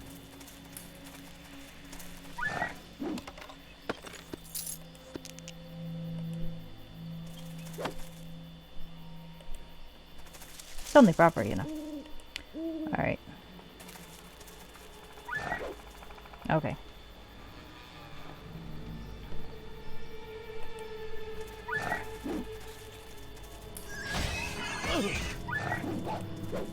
Come on. Alright. I whacked one. Poor Tommy. Alright, well I know I'm going to want to go to the Nymph's home later, but I might look around here first. I would be very happy if I could solve the Spirit Wood quest first, though, without killing all these things.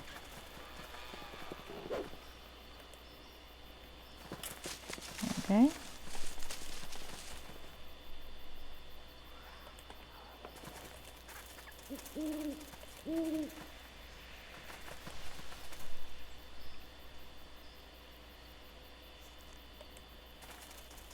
I will not allow this. Uh-oh. Who will not allow what? Oh, I think it's the Dryad. Well, look, lady, I don't want to kill you. I really don't. I don't want to kill any of you. You seem like really nice people and you're in your right mind.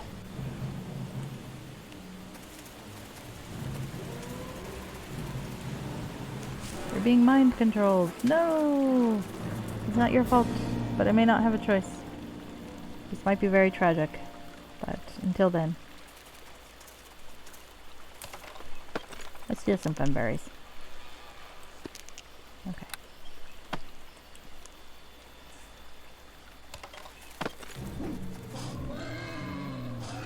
Oh, there is a thing there. Alright. What direction am I facing? Oh, that's the direction I'm facing. So, what's this cave? I could try to face it. See what's in the cave.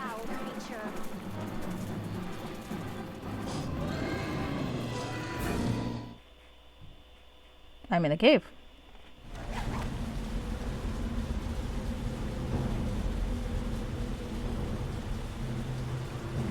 Oh, another cap. Oh. Oh, a few of the deer chased me into the cave. Well, you're gonna die. Sorry. There's stuff in here I can actually kill with a decent, clear conscience, so I'm gonna do that. Here comes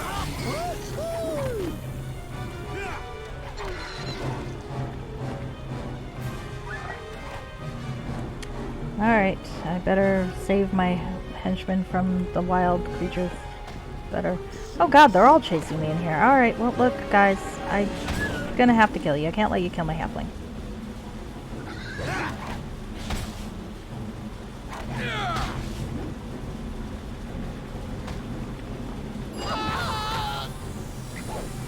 Well, okay, now it's fair game. Alright.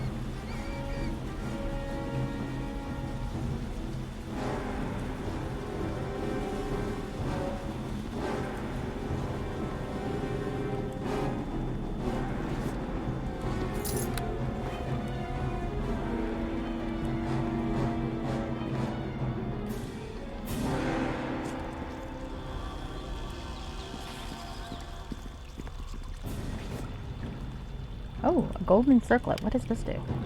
Immunity, mind alt affecting spells, saving throw, will +1, concentration, and spell resistance. Alright, I'm gonna have to wear a stupid hat. Because that's pretty fucking cool. Alright.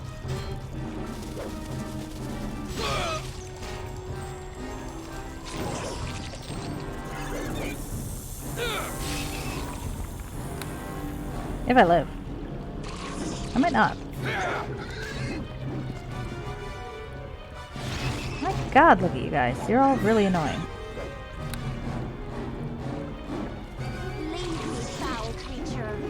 Well, I would. You chased me in here, you little twit.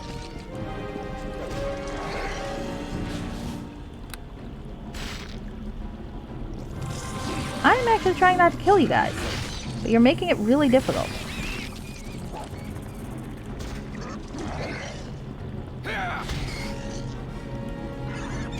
Don't you have like threat ranges or something I can get out of? Shut up, lady. I'm gonna kill you out of sheer annoyance. Okay.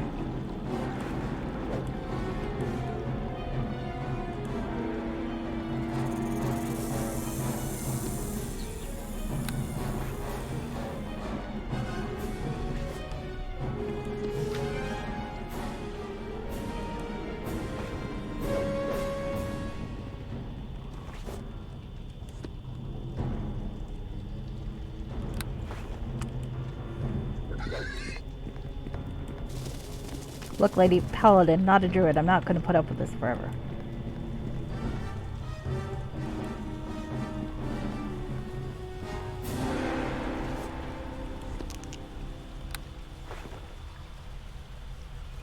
Oh my gosh, it's a raid! Hello! Hello, Mirig! Oh, how did your thing go? Did you beat your challenge? Hello, everyone! Let me figure out how to do this properly.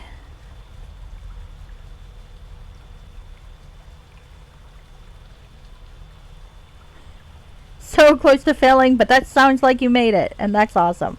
That's awesome.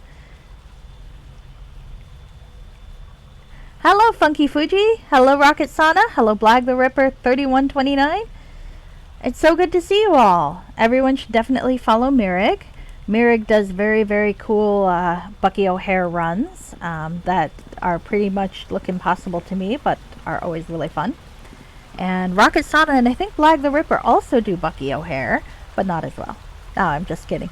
You're all very good, and you all do things that are like magic to me. Well, that's good to know. I'm glad it worked out. I'll kill you. You'll see. Hey now. Well, I have to show loyalty to the dude who brought me to the dance, huh, Black? I think that's the rule. I am playing Neverwinter Nights. I am in the middle of a quest where I'm trying not to kill a few things here and trying to kill other things here, but it's not working very well. See, I'm in the Neverwinter Wood, and there's a thing going on right now where there's a curse, sort of, or something that's influencing the natural animals of the woods to try to kill everybody they encounter.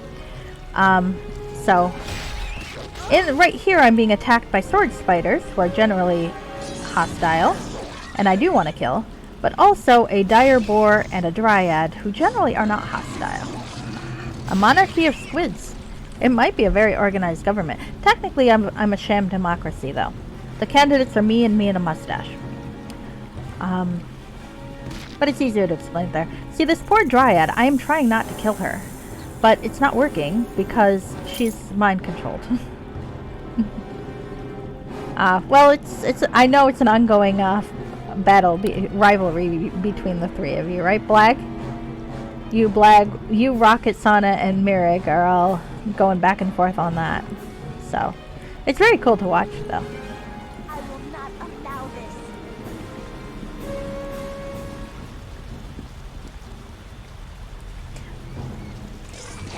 To be oh. No, please let me live. I give up. Okay, good, yes. Go, run away. Please run away. I'm perfectly fine if you want to run away. Oh shit, I'm gonna die here. And I did not save recently, so that could be fun. I guess we could try this again. Come on. And I'm stuck in a web. Of course I'm stuck in a web. Why wouldn't I be stuck in a web? My henchman's already dead. And I'm not going to be able to rest because of this idiot. Well, at least I feel less guilty about killing the dire boar than I do about killing the dryad, I meant, though. And that might be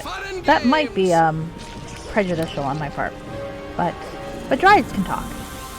So, you know, I don't want to kill things that can talk. Alright. Stop great cleaving the... well, there went that. Alright. I also cheated a little earlier because I disagreed with an alignment shift that the mod gave me, or that the game gave me. So I used the mod and switched it back.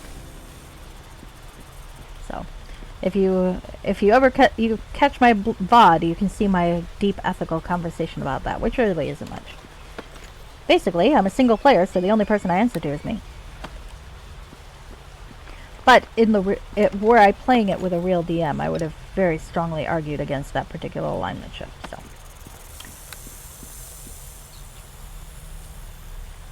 well, can I talk to the dryad, or is she still going to try to kill me?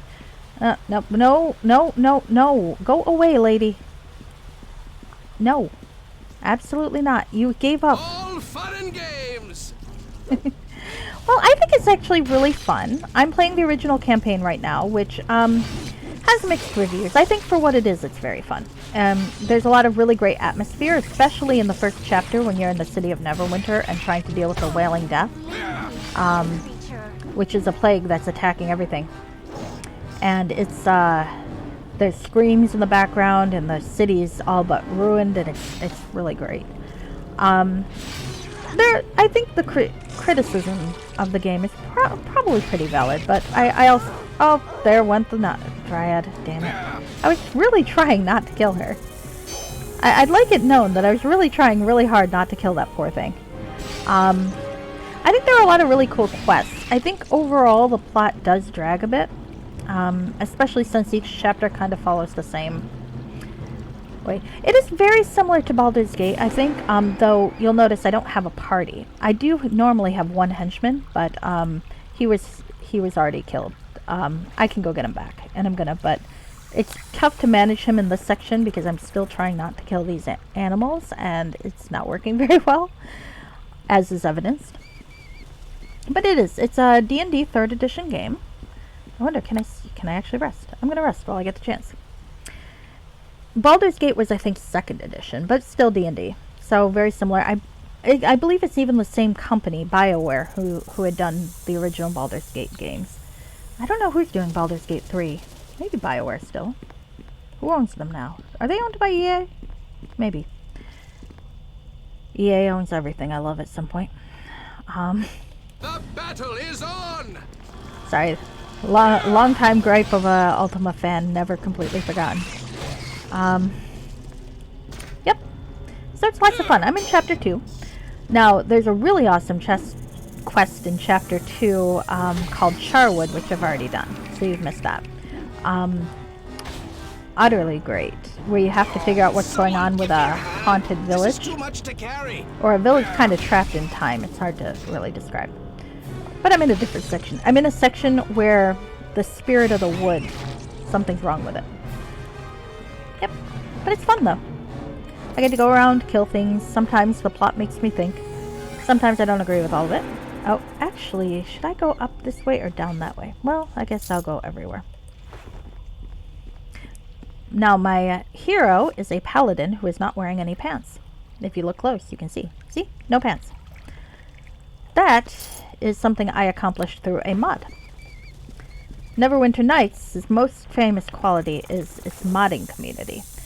Rather like Skyrim, but in a different sense, because most of the mods for Neverwinter Nights are not... They're not things that really change the way the game works, except for one or two. They're more like additional adventures, and they're really cool. You load them up, and you have fun with them. But there are a few that do affect the actual campaign, and one of them is one that I'm using now called Cameron's Customized Character Override Hack, which actually, it kind of like it builds in its own glamour system for the game. You can change the way armor looks. I use it to remove my pants, because Stephen Lioness wears no pants. He needs no pants. He is the pantsless paladin. Everyone needs a gimmick. And that's his. And I'm trying not to die here. I am not doing very well, obviously. And in case you're wondering, I am playing this on normal difficulty, because hardcore is way too hard for me. And, I don't want it.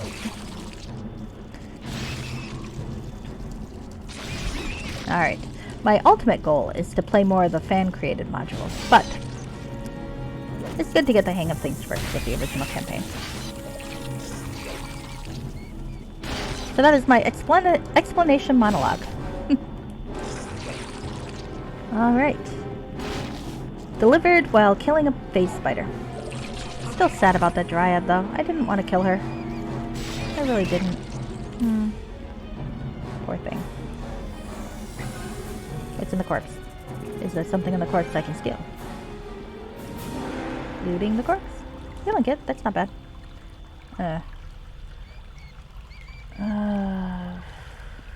Again, strength. Is that enough to waste the lesser restoration on? Maybe not. I mean, it's gonna wear off.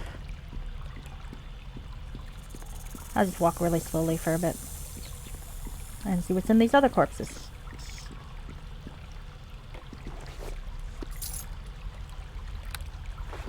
Alright. Oh, I have new followers. Thank you, new followers. I don't have a bot that tells me when people follow me, so but thank you for following me. I hope you have fun. Hello?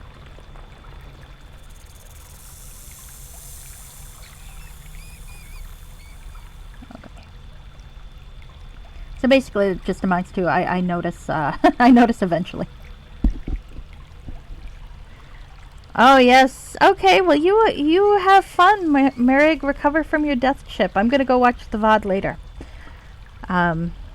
And more practice for tomorrow. That'll be nice. That'll be nice. I usually don't stream on Monday nights, so I'll probably catch the full thing tomorrow. That'll be fun. Aw, thank you. Alright. Let's see. Oh, because my inventory is normally not so pretty, I want to show it off real quick. See? My inventory. It's quite nice, isn't it? It will not be this pretty for long. And it's already a bit more disorganized than it was supposed to be at the beginning of the thing. I'm a slob, in real life and in the game, so every time I manage to get it looking all nice and vaguely organized, I have to show it off for the very brief time it looks all nice and vaguely organized. Alright, let's see. Oh, I did go up. Did I get another paladin spell when I went up a level earlier? I did. You know what? I'm gonna be fucking cheap. Oh. Half plate. Half plate, no, Oh, someone give me a hand. This is too much to carry. Okay. Well, actually, I'm gonna use this. Now that thing I just clicked was a portal stone, and that's one of the items of vague criticism for the game because it is a little cheap. It takes me back to the Temple of Tyr, where I can get healed, as is evident. Someone give me a hand. This is Oh too much shit, to okay. carry. Everyone always wants to see what the fucking pixie voice is. This is the pixie voice, and I can do it for a long time. I'm not going to do it when a character is actually talking about something in the plot, but I will talk this way for a while, because it's actually really easy. I'm not sure what that says about me. Alright, well, let's sell some shit. I'm going to sell that. I'm going to sell that. I'm going to keep that. I like that. Of course, everyone always has to know. It's alright. I forgive you.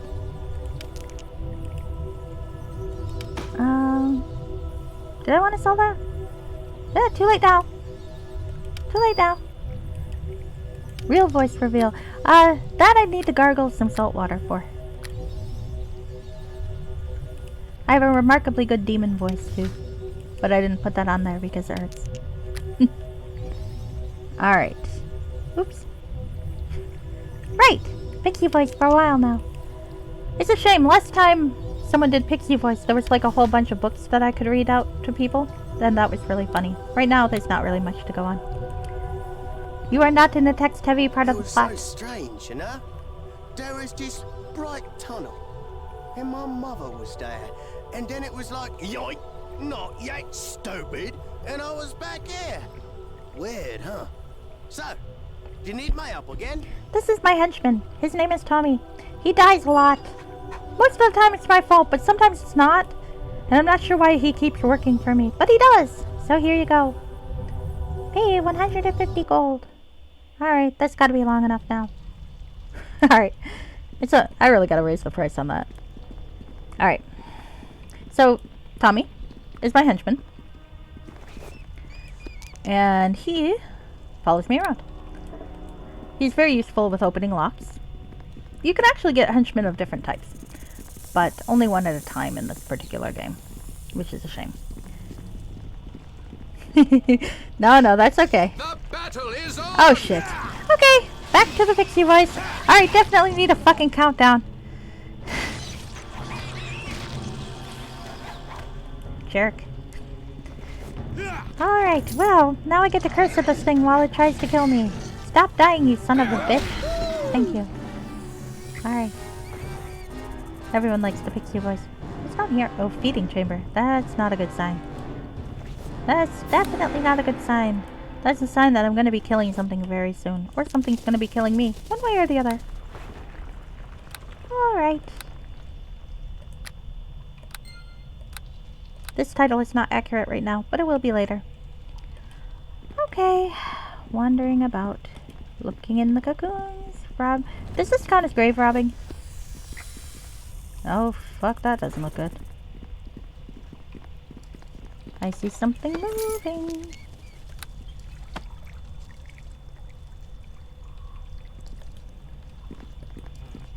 I definitely made that pixie voice too cheap.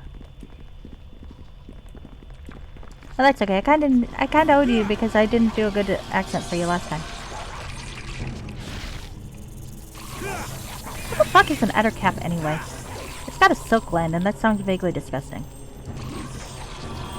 Oh. Oh. Where did I put my bow?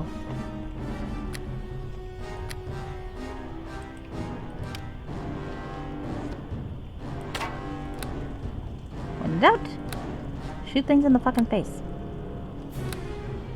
Sorry, that wasn't good pixie voice. When in doubt, shoot things in the fucking face. Much better. Alright. Ah, crap. There we go. I still think another cap so clean sounds really gross. Oh shit, this thing's gonna die. This thing's gonna kill me. Here comes halfling death! This thing's gonna kill me. This thing's gonna kill me. Gonna kill me.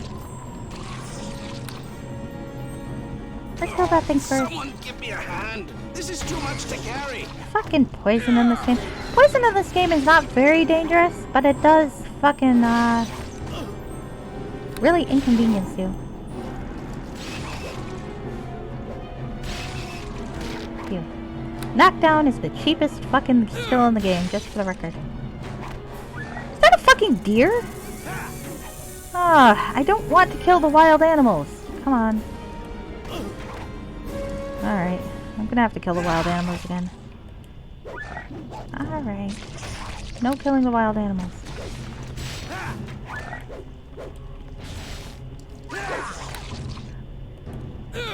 Let this fucking thing die. Oh shit, okay. One sec. Alright. Well, PETA's gonna have their revenge, but well, he'll failure wasn't terrible. Okay. Knocking down the spider, spider, spider. Knocking down the spider. Someone give me a hand. This is too much to carry.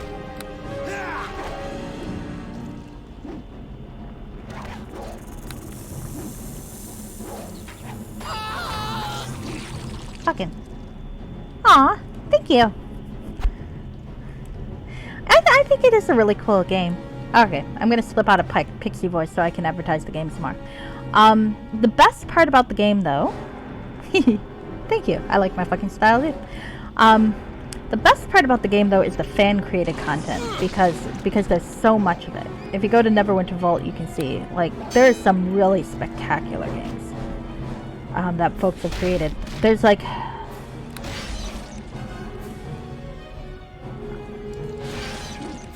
the Wailing Saga or the Prophet games, just wonderful. A couple of them have been credited for being like spiritual successors of like Planescape Torment and other really good games like that. Just really, really great. Highly recommended. So that's the thing, because even if you don't like any of the official campaigns, and that happens sometimes, though they're varied enough that I think even if you don't like one, you might like one of the others.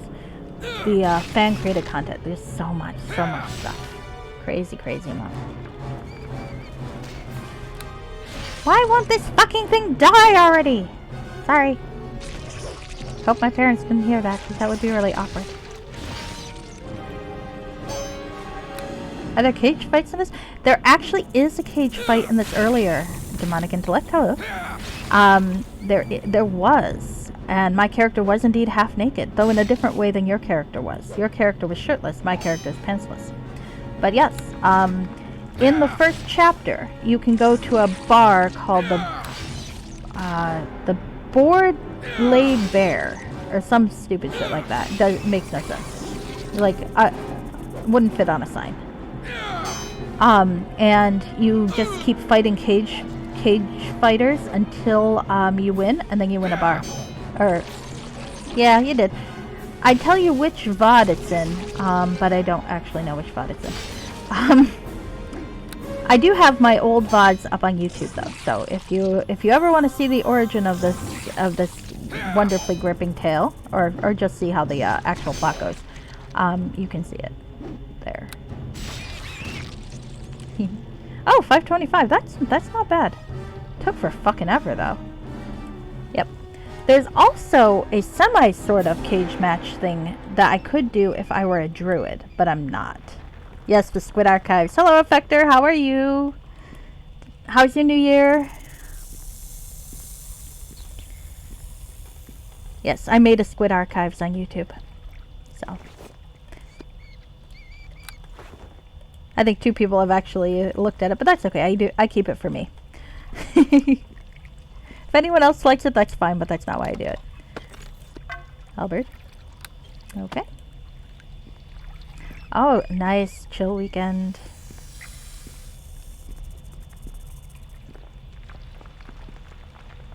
Oh, that is cool. To be honest... Oh, hey, I found a lady. Sorry. Hold on. Gotta take a break for the plot. Banter later. Pleased to see you. Oh, no, man. Sorry. I saw Orlane and thought it was a female name. Well, I mean, I guess I shouldn't assume. Good. Oh, thank you for unraveling me from that cocoon. I thought I was dead for sure. I'm glad I was able to find you down here. Who are you? My name is Orlane. I'm a druid who was sent by my leader, Awil, to find out what is wrong with the spirit of the wood. I have met him. My name is Stephen, and I was sent to rescue you.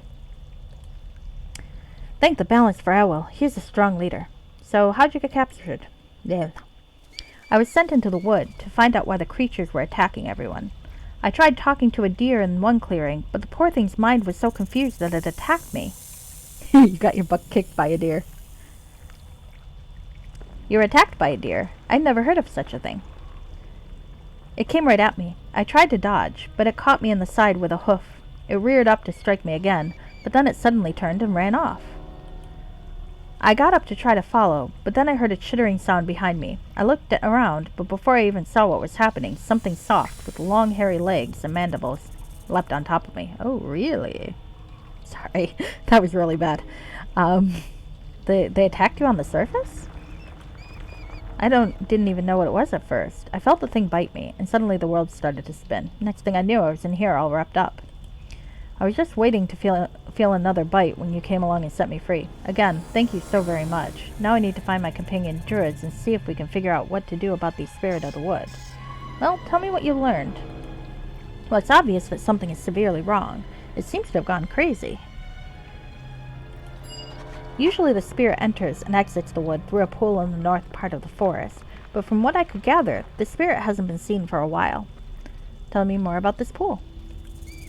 The pool is some kind of entrance to another realm, where the spirit usually lives. I haven't the slightest idea of where the other realm looks like, though. Why didn't you go into it? I don't know much about the pool except a few legends. I know that no living creature can get through the pool and into the other realm. Oh. According to an old druid I once met, the portal exists between the realms of life and death.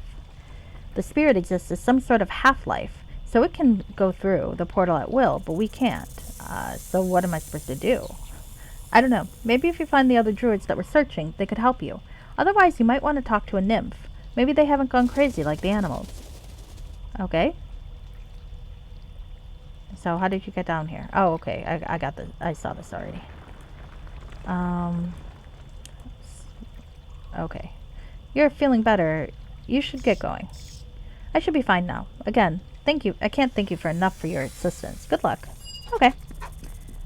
62 experience points. Not bad. Alright. Now I was busy looting shit. If my hype emote is cool, it is not due to me. I have done nothing to facilitate coolness at all. That's what they presumably gave me. So, yeah. To be honest with you, I have no idea what I'm doing. So, that's how this goes. I'll happily share my hype emote with you, though, if there's a way to do that. Okay. Oh, hey, vampire arrows. I like vampire arrows. I'm not sure how ethically appropriate they are for a paladin, but we're not going to talk about that. There's a whole lot of shit I do that's probably not ethically appropriate for a paladin, such as cheat. But that's its own thing. Alright. Well, got a few more corpses to find, and really, guys? I'll kill Fucking you. hell. You'll see. Alright. I'll have to go find my halfling later. Fortunately, in this game, your henchmen don't actually die. They just get summoned back to the temple. So I just gotta pick them up the next time I go up there to unload. Or if I need a lockpick.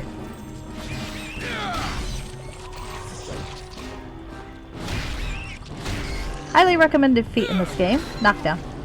Oh, you got that one. I do like yours, though. This is very cool.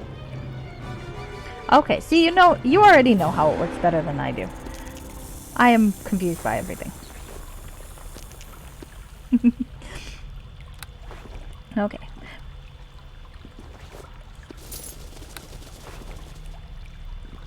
Alright.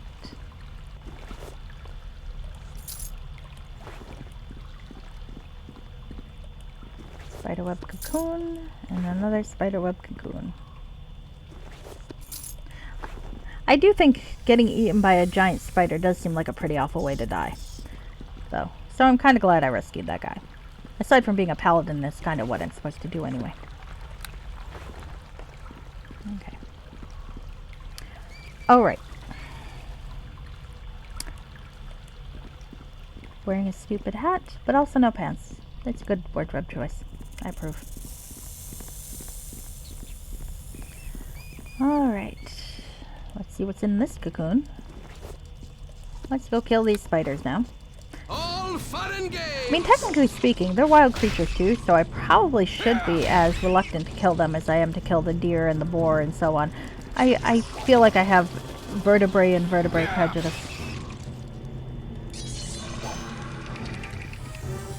Oh well. I'll work on that.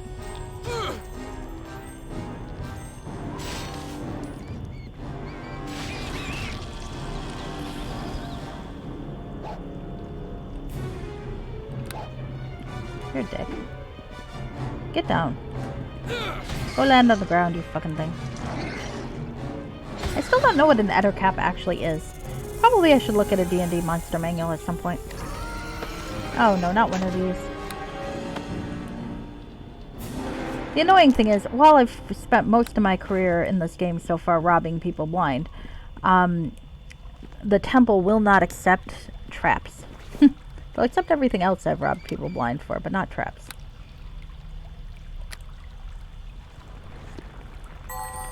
Oh, you gotta be kidding me, I forgot. I did forget. Look at that. Apparently I forgot. Alright. When I went in to sell stuff, I forgot to actually look in my bags to see what I can sell. Of course I did. Why would I not do that? Dumbass. Alright. Anyway.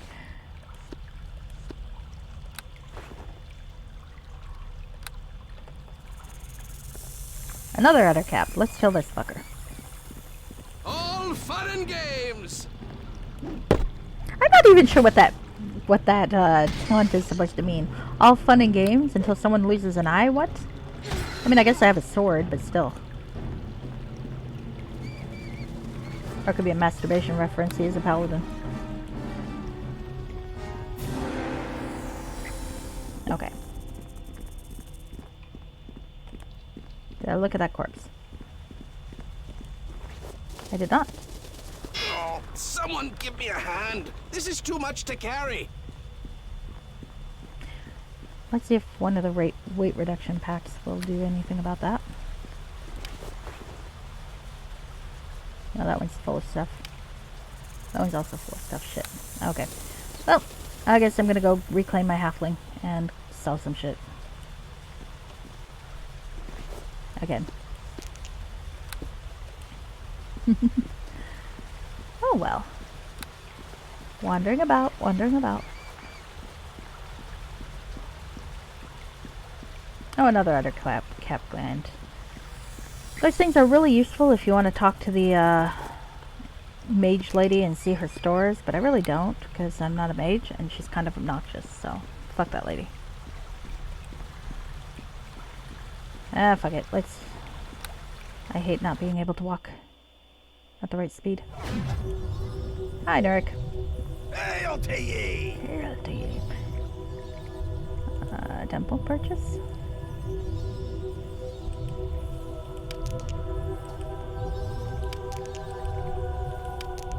Alright. I want to keep that. Gonna sell that. Sell. Annoys me that I can't sell that. No, you can't sell a trap. You might have stolen it. I did not steal the trap. I recovered the trap. Alright. Oh, I did have enough room in there. No. Halberd. ghost. Splint mail +1. That's nice. Gonna sell it, but it's nice. Padded armor +2. Also nice. Selling that too.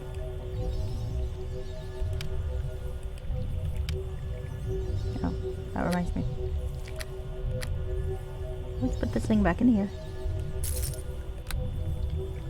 Alright.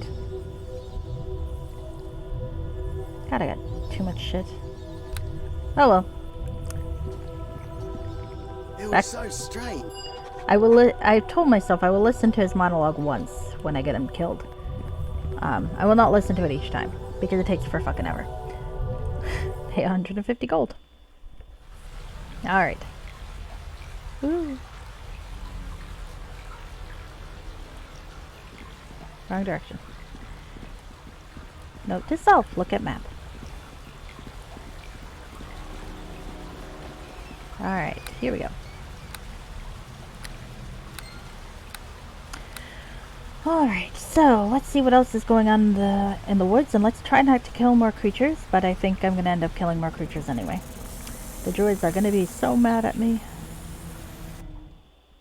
I mean, I could have left Tommy there, but, well, oops. Tommy, please stop trying to kill the creatures. They're being mind controlled. We know this. Or not. Okay, dokie. Steven, you stop trying to kill the mind controlled creatures too. Alright. What areas of my map can't I see? Tell me, this way.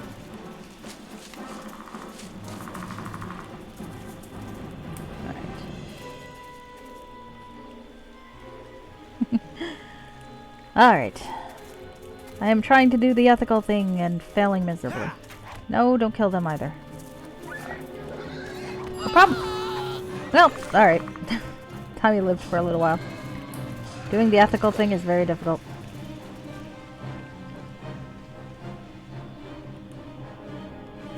Alright. On the plus side, there's a crate I can rob. Okay.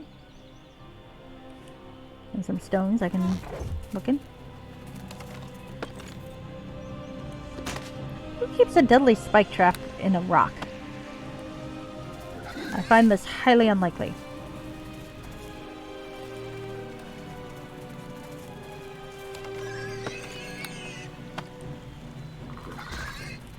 These fucking things are so persistent too. It's like they don't seem to have like a range where you can just like get out of the way and they forget you exist. They'll chase you into other fucking fields. Oh well. Which is nice in some ways because you can't cheat. Get the fuck... Don't walk into the creatures, you fucking moron. Alright. It's deeper into the wood. Well, I'm trying not to kill things in this part of the wood right now. Thank you. We'll try that later. There's a dryad.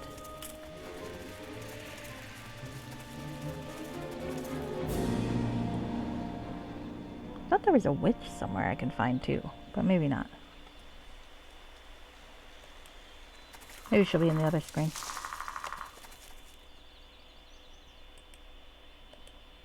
Okay, last time I was here I died.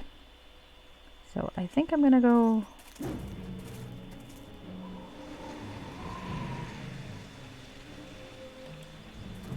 gonna go visit the nymph. Alright. I am in a nymph's home, and it's apparently plot important enough that it actually autosaved for me. That's probably a bad sign.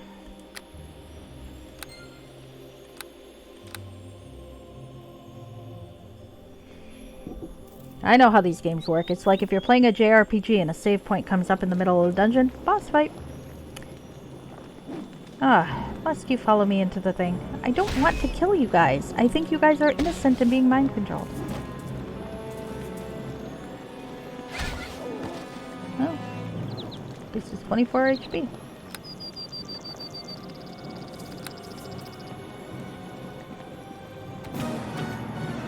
Well. Gonna have to get the can opener.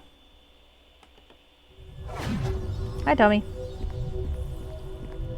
It was so strange, you know? Can you please not let the wild animals kill me? Well, I still try not to kill them, so no, that's not an option. It's probably bad paladin ethics to prioritize the wild animals over my henchmen, huh? Gonna have to consider that.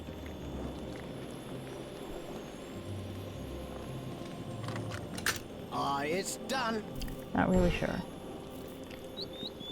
On the plus side, lots of rooms to loot.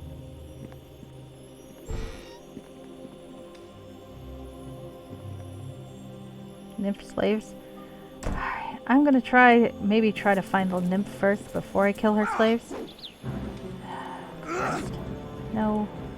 Kill for the mistress. No, I'm gonna try not to do that. I'm actually going to fight my instincts to search everywhere and see if I can find the nymph before that. Oh, hell.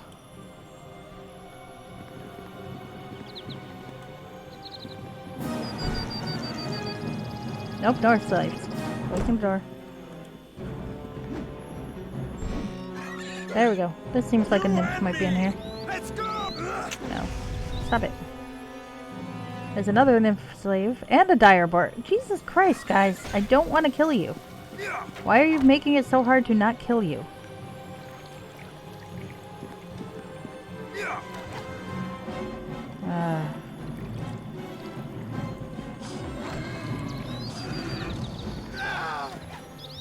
And Tommy's gonna die again. That's just kind of the rule, though. Okay, maybe in here? Ah, there's a nymph. Can I talk to her? Well, actually, let's see if I can close the door. Tommy, get in here so I can try to close the door behind you.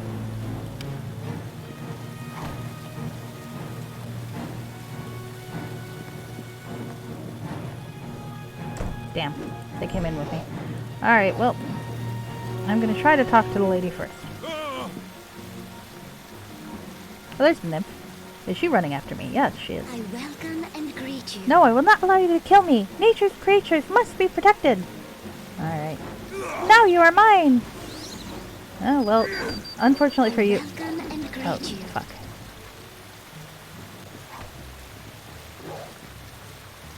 Okay.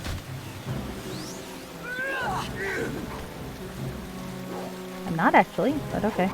Foolish man, I don't know why you thought you could steal into my house, kill my slaves, and destroy another of nature's protectors. Now you have fallen to my charms. Now bye to your mistress.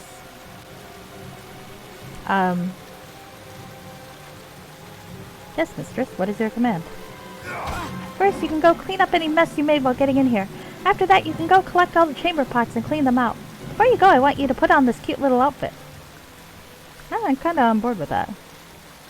I'm not wearing that. It's pink. No, I don't think so. Cleaning out your chamber pots? That's disgusting. Okay, that one I'll argue. I think he'll be okay. How dare you talk back to me? You're my unthinking slave. You tricked me. No, how is this possible? What has happened to my powers? I've been attacked several times in your home. Give me one good reason why I don't kill you. I don't really care about your powers. Now that we know they're gone, why don't you tell me what's going on here? You mean you didn't come here to destroy me? Of course not. I'm here looking for a way to help the spirit of the wood. Oh, this is terrible. I'm sorry, but I was certain that you... Oh, I don't know why I thought that now. There's nothing I can do to make up for this. I was wrong. How is this possible? Can you stop them from trying to kill me? You were here to kill me. That's what I thought from the moment I felt your presence near my tree. I just wanted to stop you. Could you ever forgive me? Okay. I guess I can forgive you, but I expect you to help me in any way you can now. Oh, thank you, Master. You're very kind. I will do whatever I can to help you. I just wish I still had my powers. I don't know why they've become so weakened. How long have you been having trouble? A couple of weeks ago, I was down by the river, watching the fish jump, when I felt the presence of danger. I looked around and then scrambled up the bank and into a grove of trees. I couldn't see anything, yet the fear kept growing. This is not going to work. I'm going to probably have to reload, but that's okay.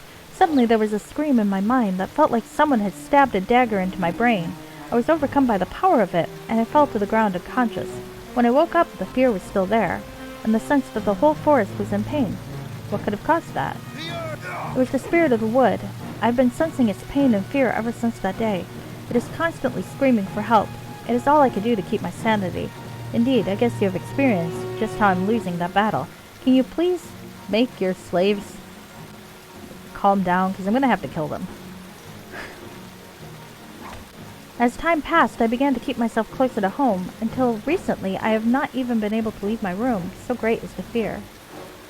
You've suffered greatly. I suppose anyone would have trouble retaining their sanity. That is very comforting to hear you say. Your people just murdered my henchman, by the way. I fear as though you give me strength.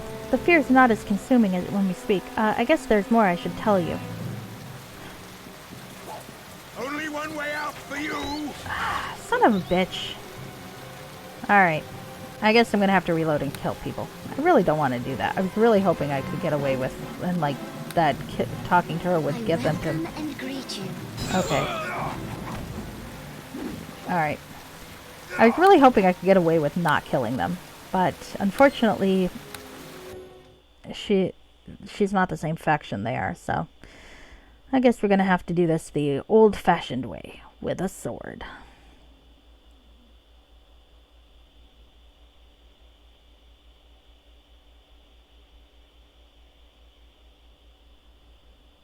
Okay. And I'm gonna kill a direboard as well.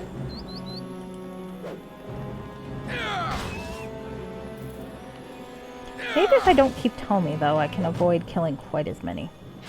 Because I know where she is. Problem is, I also need to loot the fucking place. That's hard.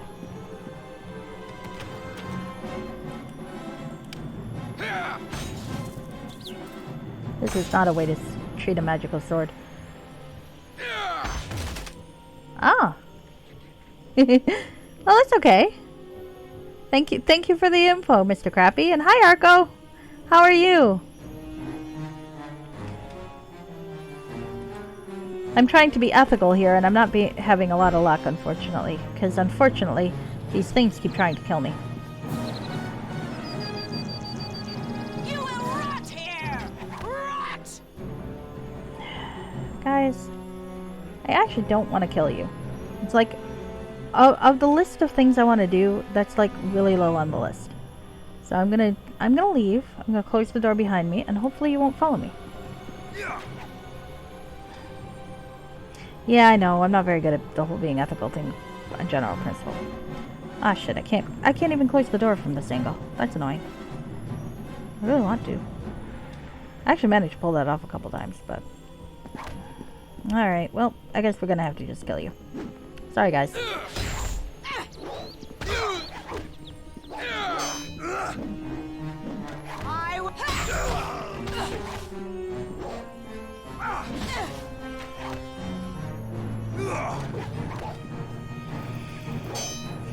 I'm stuck in a part of the game where most of the things here are mind controlled, and I kind of know that, so I'm trying not to kill them, and it's not working. Hi, Sayoric, how are you?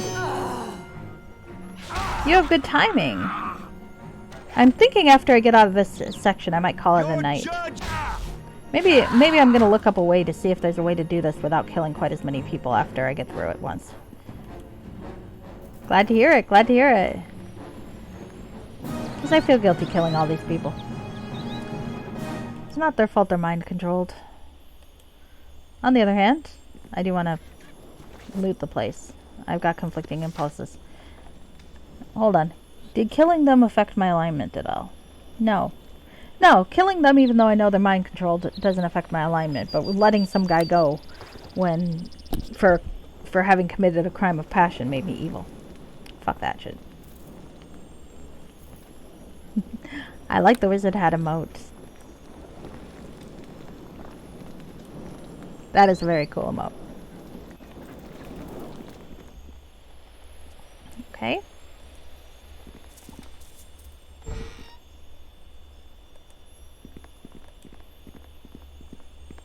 Actually, let me look in here first, because I'm not sure if there was something to loot or not.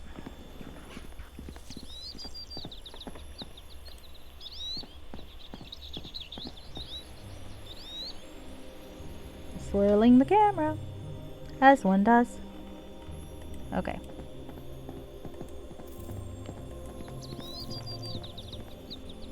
Oh, that's okay.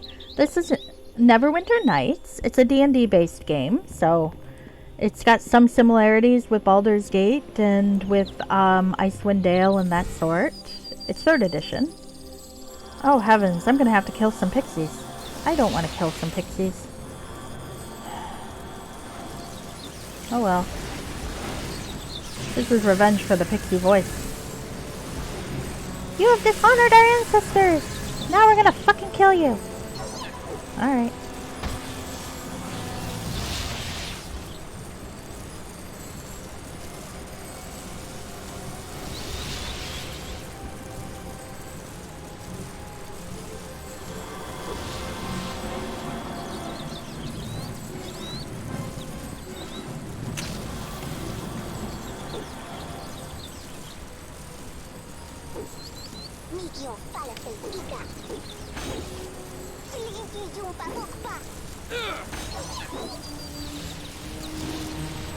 Yep.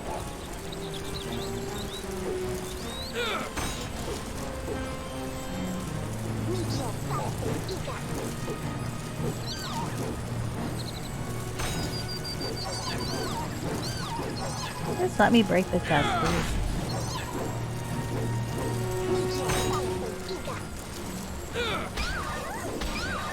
These poor pixies. What's in the chest? Ah, a topaz.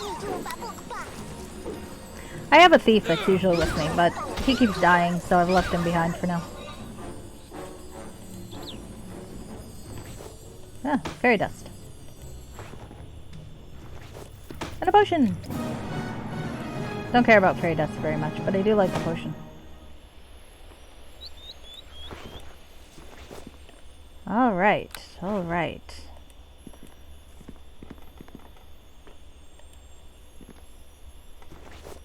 Oh, I thought I grabbed that. Okay, so those poor pixies. I have dishonored their ancestors, and they have punished me for it. Alright, fine. I'm gonna go drag my henchman back. It was so strange. There we go. Tommy's a good dude. Actually, he's kind of a dick, but you know, he dies a lot, and he still follows me around, so I guess he can't complain. Okay, dokie. I'm bored with banging down doors. Aye, it's done. Oh, Terrari. Oh, this is another druid. Ah, another dominated slave. Oh dear, I see the nymph has bewitched another one. Wait, you don't have the look of one beguiled by her sorcery? No, I'm not. I have control of my own mind. Who are you? My name is Terrari. I'm a druid of the Neverwinter Wood Grove. And who are you, good sir? My name is Stephen. Owl sent me to find you. That I owe both Owl and you a debt of honor. I only wish I had gotten further on my mission to save the spirit of the wood. How far did you get? I didn't get very far. I thought that, although the animals were not communicating, the nymphs might be a good source of information. They might be flighty, but I thought they would have strong enough minds to resist a spirit's madness. I came to this house first, since I had, known this particular nymph in the past. Really? She seemed very pleased to see me, eager even. I was hoping to get some information from her without, well, going into her house. Why didn't you want to enter her house? Somewhere in the back of my mind, a part of me was wondering why she never actually used my name. Even though we'd known each other for quite a while, it seemed odd. Unfortunately, I was not thinking clearly. I guess I was just certain that I could handle anything she tried. When we got into her house, she suggested that I get undressed, and while I was doing that, she cast a spell on me.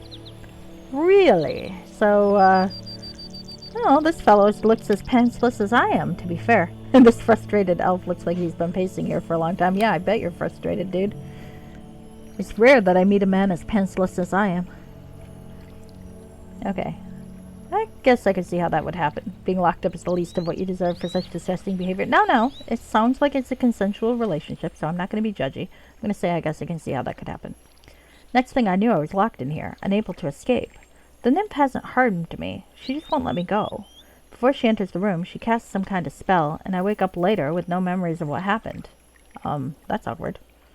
Now that you've freed me, I must return to the grove to discuss the spirit of the wood with the other druids. Maybe the others have learned more than I have. Okay, I'm trying to help with that. What have you learned? I do not know why, but there is a madness in the spirit, and it is infecting the wood. It even affected the nymphs, so the madness must have a powerful hold. I do know that in order to get to the spirit, you will have to find a way to enter the pool that it used to come through to get into and out of the wood. Before she cast a spell, the nymph did mention that the spirit hadn't been here for quite a while. Tell me more about the pool. The pool is some kind of entrance to another realm where the spirit usually lives. I haven't the slightest idea of what the other realm looks like, though. Why didn't you go into it? No living creature can get through the portal and into the other realm. That is what some of the oldest stories of my pupils say. The stories say that the portal exists between the realms of life and death.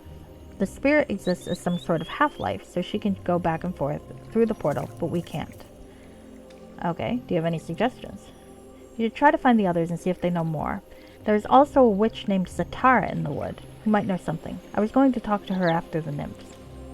Beyond that, I have no idea how to cure the spirit, but it needs to be done soon, before some rash adventurer decides to kill off every living thing in the forest. Yeah, I've been trying not to do that.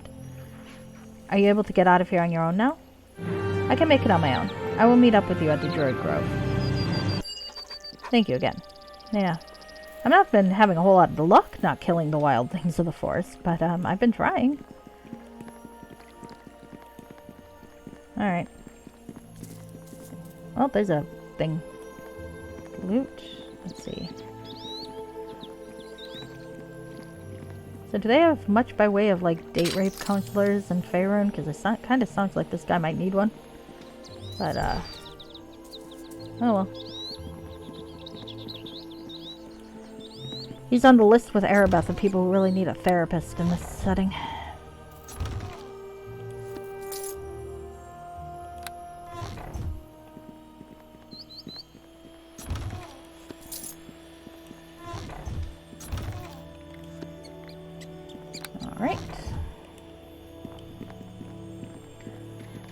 Alright.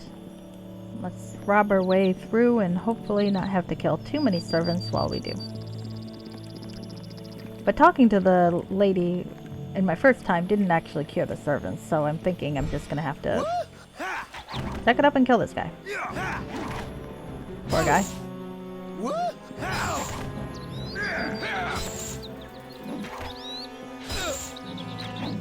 I really should get evil points for this, to be honest with you. It's like I know that they're mind controlled, but they're not really giving me a choice, though.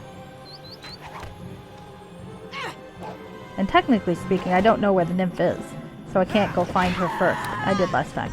It didn't do any good. But in character, I don't know where the nymph is, and I'm trying to find her. So I have to look in all these things. So I have to kill the people who are trying to kill me. Because if I don't, then they swarm me anyway. Oh, nymph hair. I remember my companion would like some nymph hair. I'm going to take that. Who keeps nymph hair in a drawer? I don't know. Creepy people, that's who. Oh, a knock spell. I do wish I was able to cast that. Knock spells are very nice. I wouldn't need to drag along a little rogue to open shit up for me if I had a knock spell. I have to admit, the nymph's house is pretty nice. Look at this place. I wonder where I find that fucking witch. Huh. Oh well.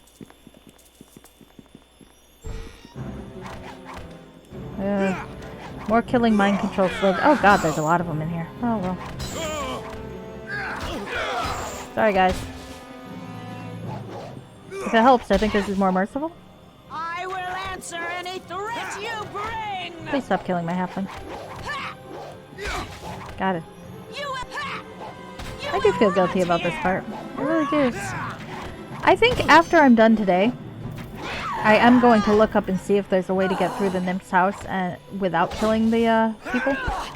And I might well replay this if there is. Not tonight, but I might well, because I feel guilty about killing these people. If I can get out of it, I would like to.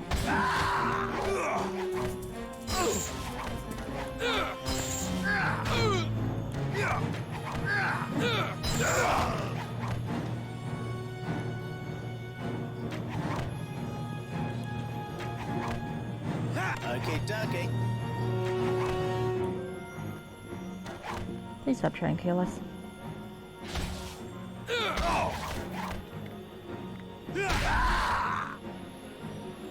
Alright.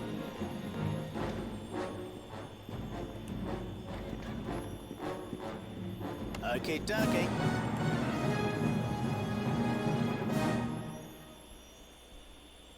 I do think Under Gallows is a great last name. I kind of want to steal it. For a character.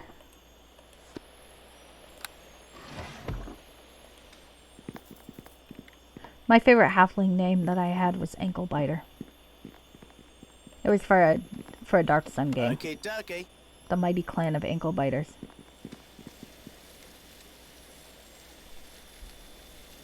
A cannibalistic ankle biter. That was fun.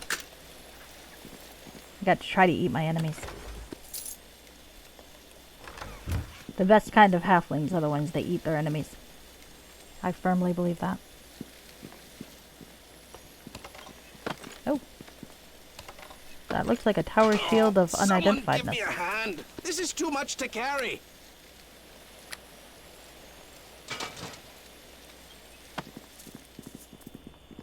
Okay, dokie. Alright. It's done. Here we go. Oh, another slave to kill. I don't want to kill the slaves. I really don't. But you must just kill the intruder. Oh. Poor fellow. No more, I surrender. Oh, this guy actually surrendered. Okay, I feel slightly less guilty with killing the others. Okay. Hi.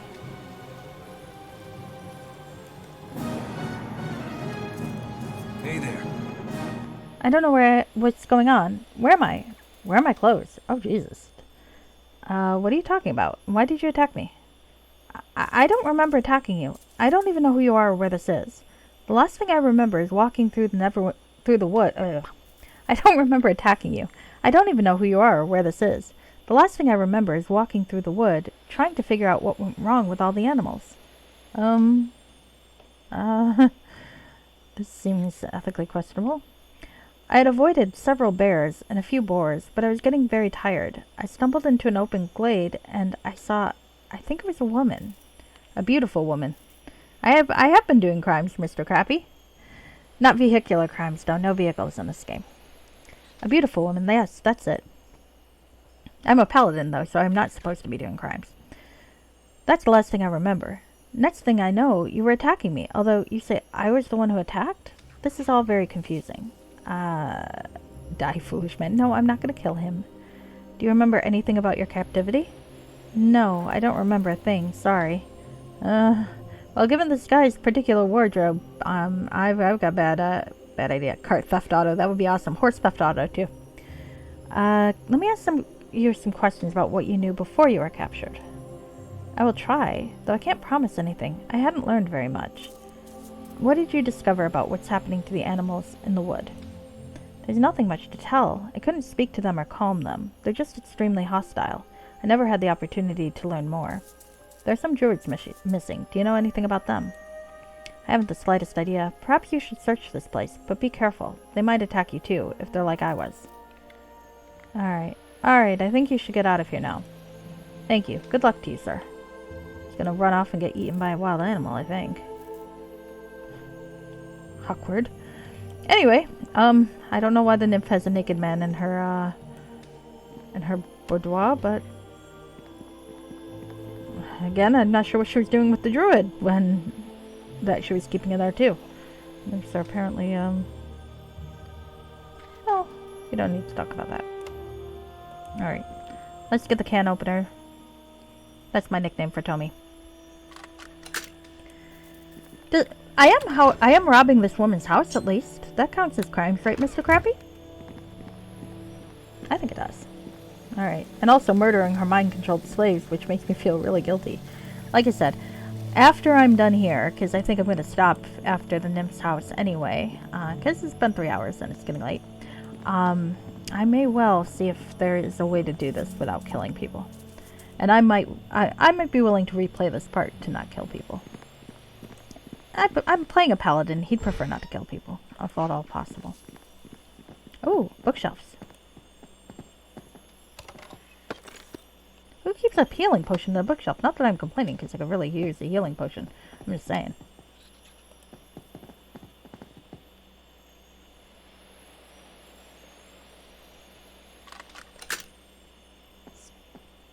Meet the nymph, kill her slaves, steal her stuff. Nice bullet.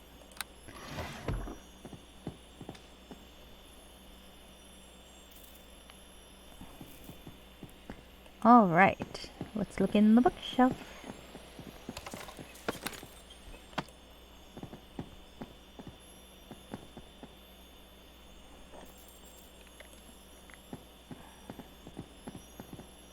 Still feel guilty though.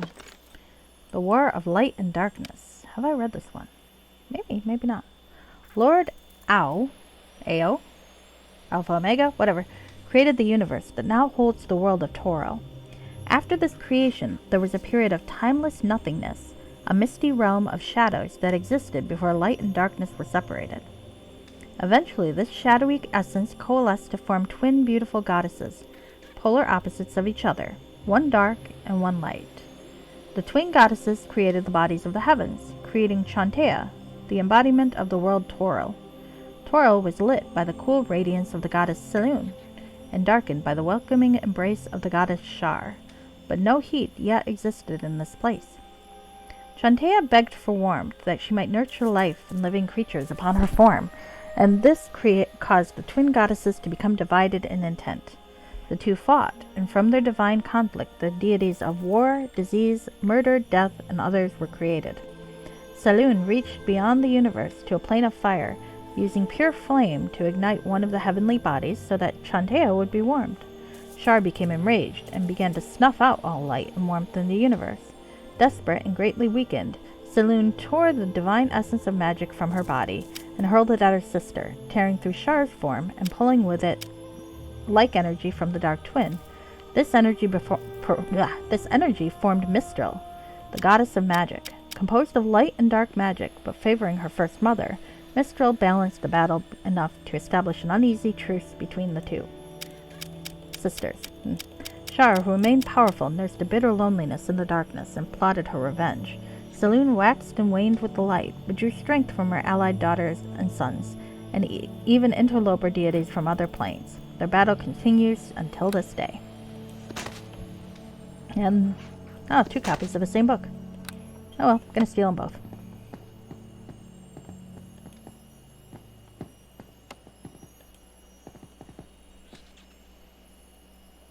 When in doubt, steal shit. It's done. I'm okay with stealing shit from her. I just wish I didn't have to kill the slaves.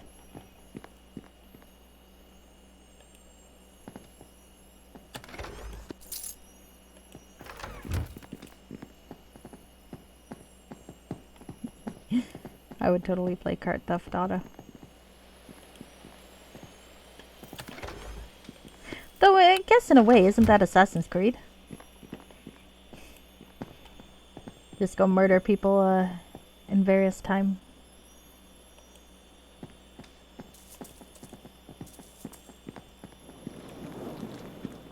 That reminds me, I should play more Assassin's Creed. There is something fun about climbing many buildings and stabbing people in the face.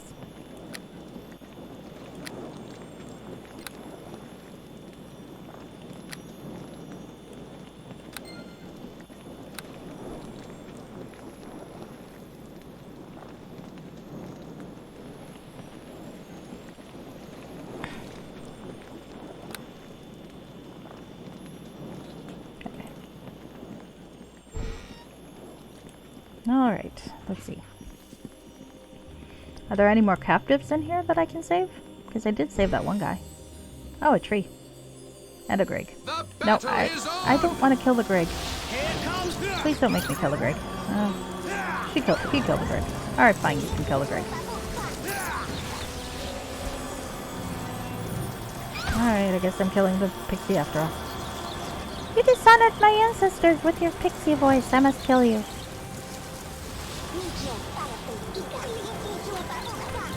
Fomental is a nice spell, actually.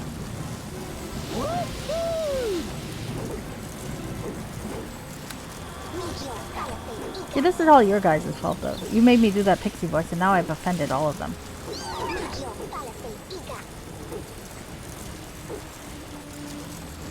Here comes Halfling Death! I'll kill you! You'll see!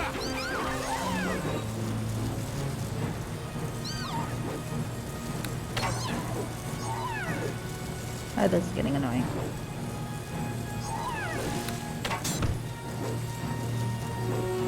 Can't even see the fuckers. Oh, there's one. I should feel guilty, huh? Look at them explode in a shower of blood. I'm surprised that they could fit that much blood in them.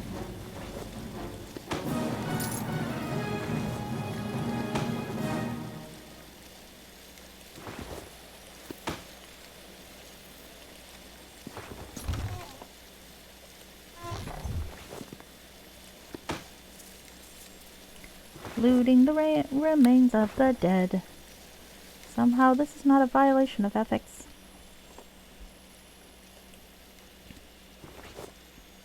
You can kill any video card. You are correct about that. Hi, Reshke. It's a shame you missed it. I sorted my inventory quite pretty. And now it's all a mess again.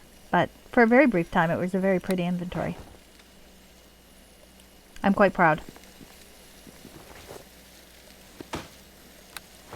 I'm in the nymph's house. Hey, do you know of a way to go through the nymph's house and not murder everybody? Yeah. Somewhat color coordinated. Because I feel guilty about killing the nymph's thing, but I tried to reach the nymph directly and talk to her, but even when I got her to be not hostile, then the slaves were still swarming me. So, I was just hoping there was a way to do this without, you know, murdering them. 1 second. I'll have to do some Googling afterwards. Hi. Please don't kill me. Alright, well, fuck it. This run I'm being a very bad paladin. Oh, that's a lot.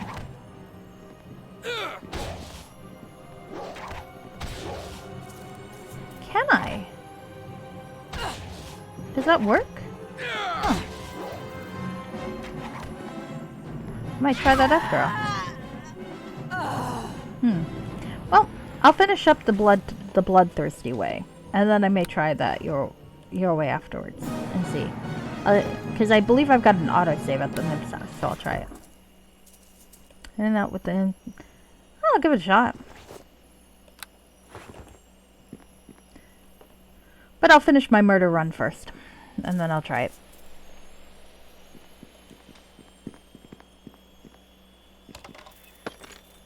Into trader blades. Okay. Visibility thing. That's a pretty good idea, though. Does the invisibility hold if I have to unlock a door, though? Well, I guess we'll find out. I got a few invisibility potions. Fun and games.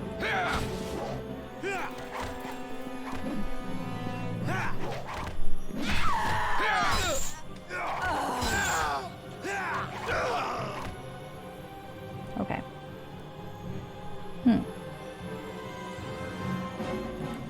Okay.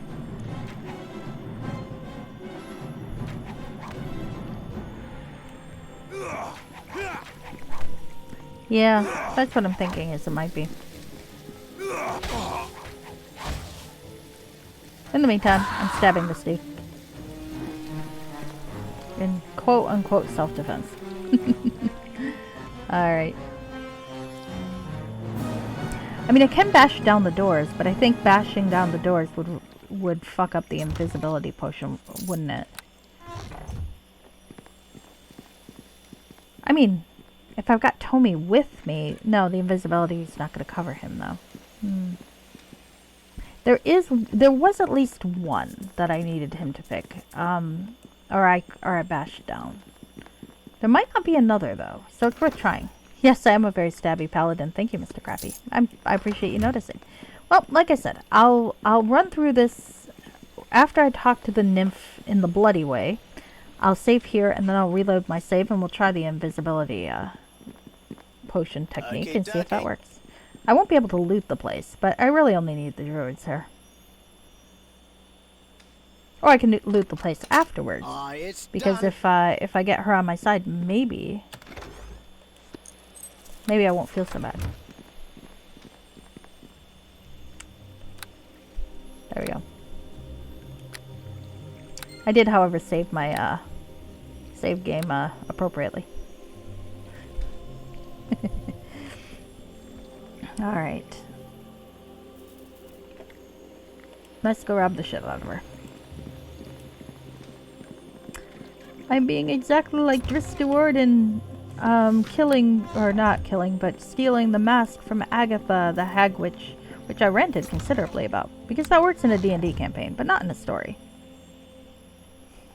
They should not have robbed the fucking Hag Witch. Not, or Banshee. They should have talked to her first, then robbed her. But talk to her first. Ah, here we go. Oh, sorry, you are now out of servants. Okay, here we go. No, I will not allow you to kill me. Nature's creatures must be protected. Apparently, I think nymphs sound like pixies. Now you are mine. Foolish man, I don't know why you thought you could just steal in my house, kill my slaves, and destroy another of nature's protectors, but now you have fallen to my charms. Now bow to your mistress. Yes, mistress, what is your command? First, you can go clean up any mess that you make getting in here. After that, you can go collect all the chamber pots and clean them out. Before you go, I want you to put on this cute little outfit. I'm on board with the outfit. I'm not wearing that, it's pink. I think he'd wear pink. Yeah, those first 3 books were kind of tough, and just, I liked Wolfgar a lot. I think I would have enjoyed the universe where Driss stayed a sidekick, though I mean, I get why he didn't. If you're talking about hook, a concept with a hook, the first good drow is a hook that's, you know, you can't really refuse that one, even if I find the character pontificating and irritating as fuck. Okay, menial labor, cleaning out your chamber pots. I think he'd be fine with pink. I mean, we've seen some of the shit I've dressed him in, so we'll just go with menial labor. I don't think so. No, we'll go with chamber pots. That's gross. He's not going to do that. What? How dare you talk back to me? You're my unthinking so... You tricked me! No, how is this possible? What has happened to my powers? I don't really care about your powers. Now that we know they're gone, why don't you tell me what's going on here? You mean you didn't come here to destroy me? Of course not. I came here looking for a way to help the spirit of the wood. Oh, this is terrible. I'm so sorry. I was certain that you... Oh, I don't know why I thought that now. There's nothing I can do to make up for this. I was wrong. How is that possible? You were here to kill me. That's what I thought the moment I felt your presence near my tree. I just wanted to stop you. Could you ever forgive me? I think some of what Salvador does isn't too bad. And the Dark Elf trilogy is pretty good, even now. I'm reviewing them for a book review blog. Isn't it a great soothing sound, Demonic Intellect? I love it. But yeah, I don't think it's all bad. The Icewind Dale trilogy definitely is weakest. But it's not poorly written. It's just I find Driss irritating. And he does improve, I'll give him that. But just such an irritating character. Alright, anyway. Soothing fountain sound? Very soothing. I think that's why a lot of folks, when they do mods where you have a house, they always give you a fountain, so you have that sound. Alright, anyway. You were sent here to kill me. That's what I thought the moment I felt your presence near my tree. I just wanted to stop you. Can you ever forgive me? Okay. There can be no forgiveness, only death. No, that's awful. I guess I can forgive you, but I expect you to help me in any way you can now. Oh, thank you, Master. You're very kind. I will do whatever I can to help you. I just wish I still had my powers. I don't know why they've become so weakened. You still had enough power to control your slaves. I'm going to say that one. Oh, hey, I got 3 points towards good.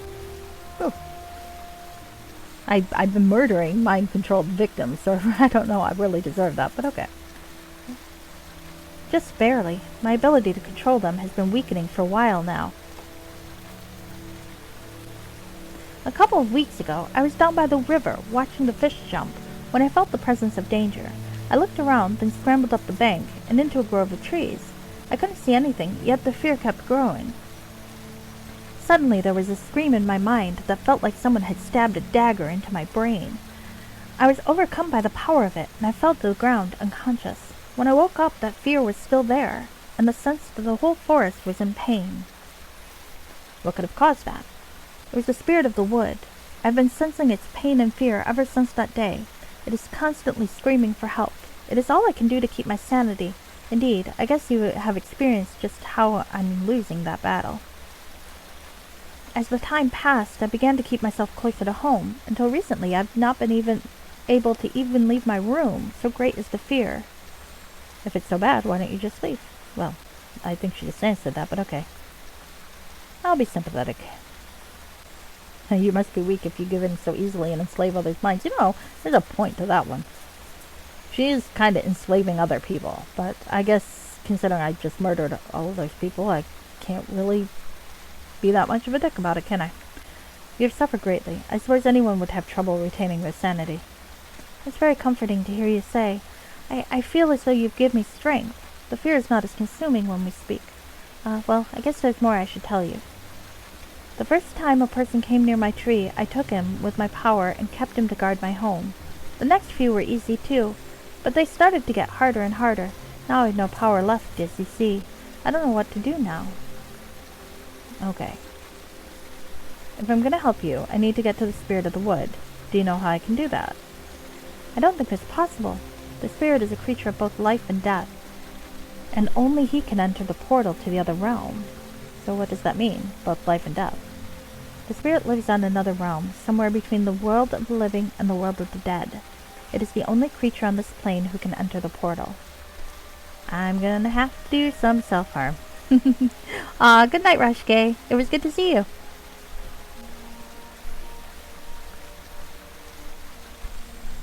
Okay. Are you sure that the spirit's the only creature to ever enter the pool? Well, several have tried. But no, that's not a good solution. Forget it. The spirit is the only one who could do so successfully. You were going to say something else. You must tell me, please. There was a druid, a long time ago, who claimed he'd figured out a way to enter the spirit's realm. He said he'd been studying it for years, and had finally pieced it together. He didn't tell me how he was going to enter, but I was curious, so I followed him. He went to the pool and built an altar, but then he did the strangest thing. He took out a dagger and plunged it into his own chest. His body slipped below the surface of the water, but when I went over to check the pool, it was gone. Oh great, get to indulge in some self-harm, I guess. Do I need a trigger warning for this? For that part? I'm gonna have to think about it. I think I might need a trigger warning for this whole section, to be honest with you. Alright. Maybe he made it to the realm, but if he was dead when he got there, I'm not sure it was worth it. Others have tried it through the years, but their bodies just lay there decomposing. Well, most of the others. Alright, what do you mean most of the others? This is important. A dwarf came here a few weeks ago. He was fierce and mean, and seemed immune to my charms. He asked me about the dagger that the druid used to kill himself. I don't know how he knew about the druid, but I kept the dagger as his keepsake of the druid. When he threatened me, I gave it to him. I never saw the dwarf again, but shortly before everything started going wrong in the forest, I found the dagger in front of the altar. Was the dwarf's body in the pool?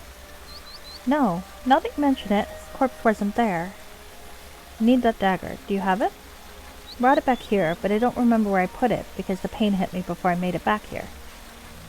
I'm sure it's somewhere in my house, though. If you look around, you should be able to find it. But you shouldn't use it. I don't want another death on my hands. They're so bloody already. Alright. Don't start whining again. Is there anything else you can tell me that might help? I can't think of anything that would help, but I will answer any questions that you have. That's all I can think of for now. Farewell. Good luck in your quest. I'm truly sorry for the harm I brought you, and for the death of my slaves, for which I'm wholly to blame. No, I mean, I did kill them. So. It was kind of me. But, if she wants to take the blame for it, I won't argue with her. Oh. My friend, it is so good to see you. My soul still aches from the death my paranoias have caused, but seeing your face helps me through these troubled times. Is there something I can do for you? That's all I can think of. Farewell. Thank you for your kindness. I hope you will return someday. If you manage to cure the spirit, please return, and we can continue our friendship. Good luck in your quest. Well, I'm trying to rob you, lady. Gotta stop following me around.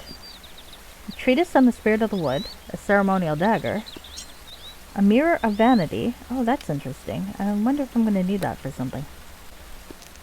And an Alexandrite. Let's read the treatise. This musty old tome appears to be the type of book that was written and never read. It is a long, boring text written by a druid named Jordius Kaini Getafix III, several hundred years ago. It uses large, complicated, and often seemingly meaningless words to discuss his observations on the spirit of the wood. One page in the text has been earmarked, and there is a small comment beside an underlined passage in the margin. This could mean that if one stood in the pool below the waterfall and somehow died, one could reappear alive, presumably, in the realm of the spirit. Well, kind of know what I'm gonna do. But the question will be how. Okay. Well, let's go look in that bag. And then I will save. And then maybe I will try to do the invisibility trick. And see if I don't have to murder everybody. But I'm saving this too, because I don't want to do it all over again if I can. So let's load my autosave.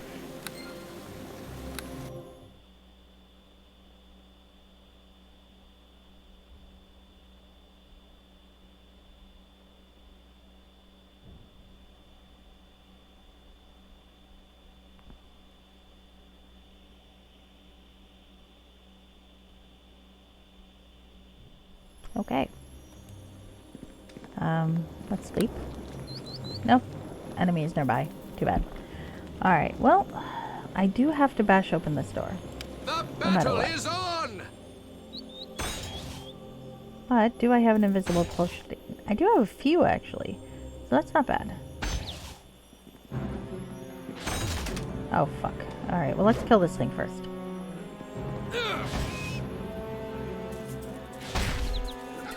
So now I'll need to be able to come back and save the guy, the druid and the other guy, but let's see.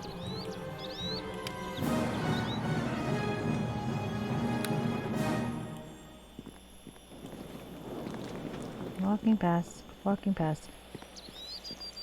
Well, so far it's not doing badly. Okay. Check this out. Alright. Now I do need to go back up there for the one dude, but let's see if we can get to the dryad first.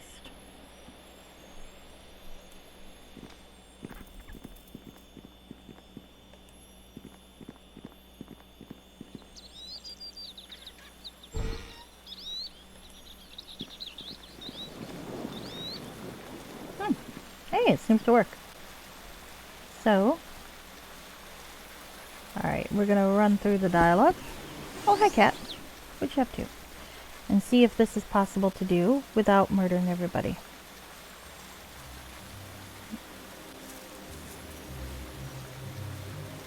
Alright.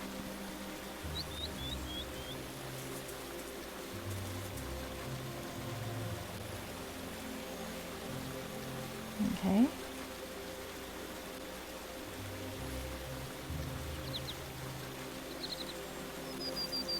Alright.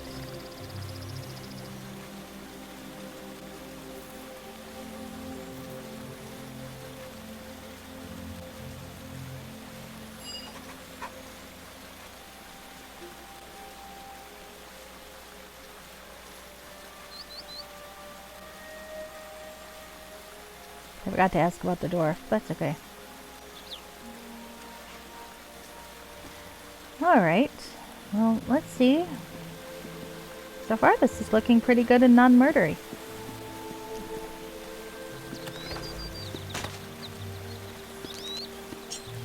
Hey, babe. Now, I know there's a dude who is being mind-controlled in a room, and I should probably try to save him. And I know there's a druid, so... And there's a piece of druid's hair I want to find. Let's see, what else can I steal from this area?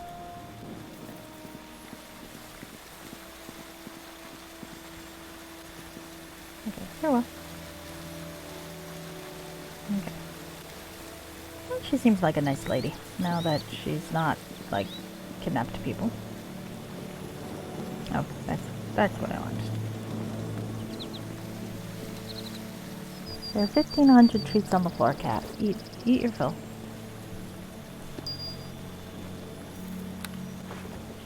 Okay.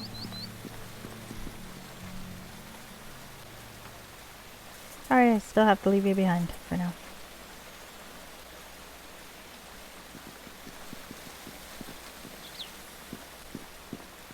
There we go. Alright, well, I feel like I can still loot this place without being too much of a hassle, yeah? Oh, well, actually, maybe... Hey, no one's trying to kill me, I think. Oh, look! Now that I've made friends, they're not trying to kill me. Okay, so now I can loot this place in peace. That's awesome. Alright. Alright, well, looks like the murder run is going to be a not murder run now. We are gonna reclaim my henchmen, and we are gonna loot everything.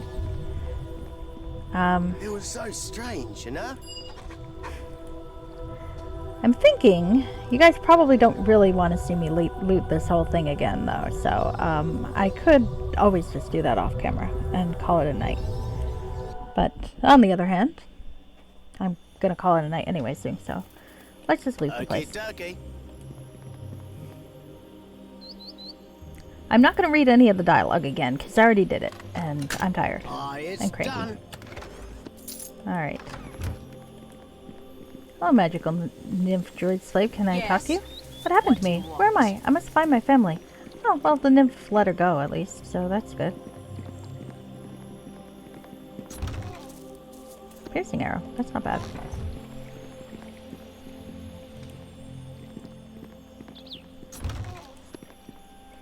I like this non-murdery run better. I'm gonna have to remember the... Oh, shoot. I wonder if I can get through the woods without killing as many people with those invisibility potions, too. Without killing as many animals. That would be good, because I feel guilty about the ones I did kill.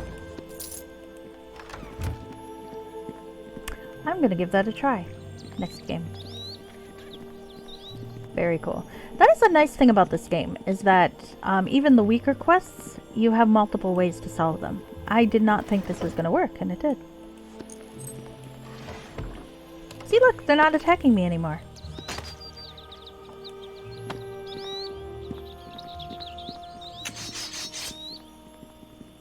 Okay. I wonder, if I take him back... It's done. Maybe those invisibility potions can get me through the entire wood. And then I don't have to kill any more animals. I feel bad for that one druid, but... Or that one dryad, not druid. But, it's a little late to save her, I think. I can't rationalize doing the whole thing. Well, the Griggs are still trying to kill me, but I did dishonor their ancestors, so that's understandable.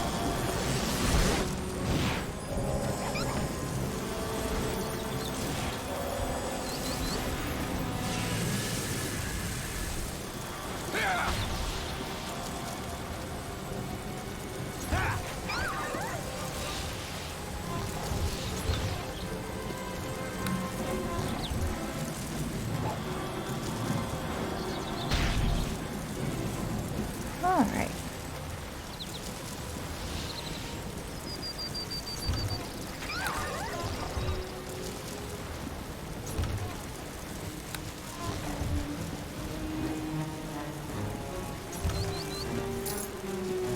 I think the loot was slightly better last time, but the murdering thing, I didn't have to murder nearly as many people this time, so I'm happy.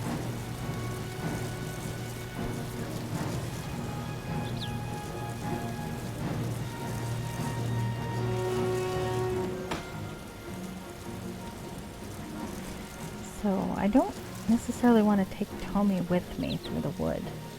But I don't really want to get him killed either, so maybe I can leave him up there. I'm thinking out loud.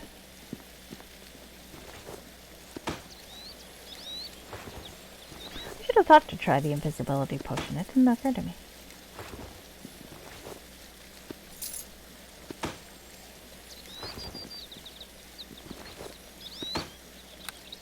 Okay.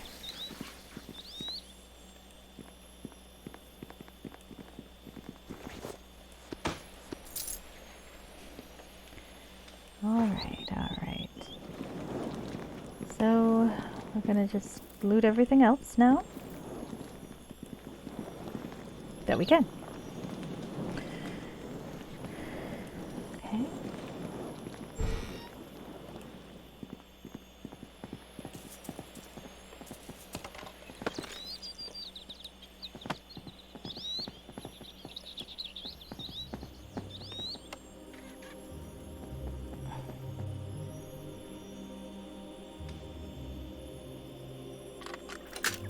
It's done. Okay.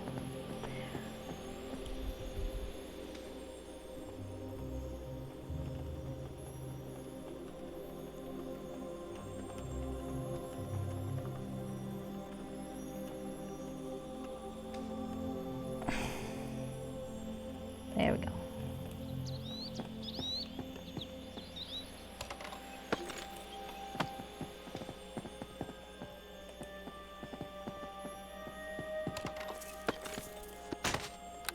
No, it's not the same one. I liked the other book. Oh well, I'll find it again, I'm sure. Okay, dokie. A lot of the treasures in this game are randomized, so you might notice, if you paid attention, understandable if you didn't, that I'm getting some different things this time around than I did during my murder run. This is not because I murdered people in my murder run, though that would be understandable. Do you think that's the reason? Nope, it's just randomized. There are some things that aren't randomized, though, like quest items. Like the hair of the dryad that I'm going to steal from the room where the missing druid is. But so it's kind of a mix of planted gear and randomized gear. You know, like a D&D campaign.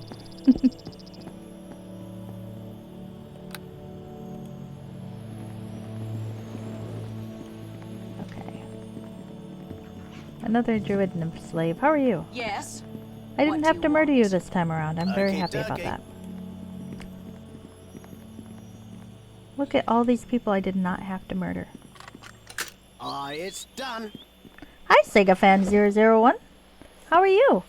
I am very pleased because I had gone through this dungeon before and I didn't realize and killed a lot of people. But someone told me of a way not to have to do that, and now I'm going through again to loot the place, and look at all these friendly people. Because of the second solution. So I'm very, very pleased. Okay. I'm glad you're fantastic. Alright. Well, I have to... Oh. Somebody had to kill them. Apparently not. The trick that someone told me, and I tried it and it worked, was because I'm in the nymph's house and all these people were mind-controlled slaves of hers, so I was feeling bad about killing them. But it was recommended that I go in with an invisibility potion and make my way to her first and make friends with her. And it worked. All of her slaves are not trying to kill me anymore. I wonder about the poor guy that was stuck in here, though. Oh. Well, I guess he must have already left. That's good. Before, he was a mind-controlled naked guy who came out and was very distressed by everything. But I guess she must have already let him leave. That's okay. This is Neverwinter Nights. It's a D&D game. And I am playing the Wailing Death campaign, which is a very cool title. The campaign itself isn't bad. Right now, I'm in the middle of a quest that involves a lot of mind control in a forest. So,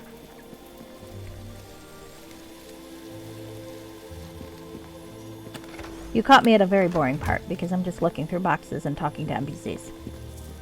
Yep, I hope that poor guy's okay. I hope he escaped well. That is the one thing I'm mildly concerned about, but... Okay, well. Here we go. The nice thing is that they really do seem to have put in a lot of stuff to accommodate different results. Like different ways to complete quests, which is actually really cool. Well, you're not wrong. D&D can be very addictive. It depends on what you're trying to do. Like, D&D computer games are pretty straightforward. They're like any sort of computer games. Western RPGs, and honestly, if you've played a lot of other Western RPGs, it's basically the same sort of thing. Diablo, Dragon Age, they all kind of, I think, were inspired by D&D and follow a similar formula. Now, if you want to do tabletop, I mean, that really depends on your group, I think. D&D is one of those activities that if you got a good group, then it's lots of fun. Oh. Hey, I love JRPGs myself. I mean, a lot of them aren't as different as you think. I mean, Final Fantasy was inspired, and I believe Dragon Warrior and Dragon Quest were inspired by Ultima and D&D. Ultima being inspired by D&D and so on. They're all like cyclic. But so a lot of the tropes, they all are inspired by each other. But there are different, different quirks to the different types of games. I think Japanese RPGs tend to have stronger plots in general, but a lot less character customization. So, you don't fight God quite as much in Western RPGs, though it can happen. Yeah. Dragon Quest is good, yeah. Well, I mean, I wouldn't play a Calibath now, unless you're really big on nostalgia or really big into Ultima. Some of the later Ultima games, though, are still pretty fun. Oh, thank you. I like squids. And my usual username that I use in other places was taken, apparently. So. It's done. Well, I'm glad you came, Vansfellas. I hope I pronounced that correctly. I hope you do like the game, and if you ever do want to play it yourself, I would recommend it. Like I think I said before to other folks, oh, a nice squid tattoo. Awesome. A really big appeal to the game is the fan-created content, because it came packaged with a tool set that was remarkably easy to use, and thus so many people made their own campaigns for it, and it's really cool. And some of them are D&D related and some of them aren't. Oh, great, thanks. I'm very glad I managed to pronounce it right. I like pronouncing people's names correctly when I can. Normally I read through all this dialogue, but if you're new, because I went through this before and murdered a lot of people, I don't really want to read his dialogue again. So I have control of my own mind. How far did you get? Yes. Okay, why didn't you want to enter her house? Basically, this druid, this guy is a druid who was sent to figure out what's going on, and he had come to the nymph to see if she knew anything, because he had a pre-existing relationship with her. It's heavily implied that they were banging, and she lured him inside, convinced him to get undressed, and then locked him in here. So.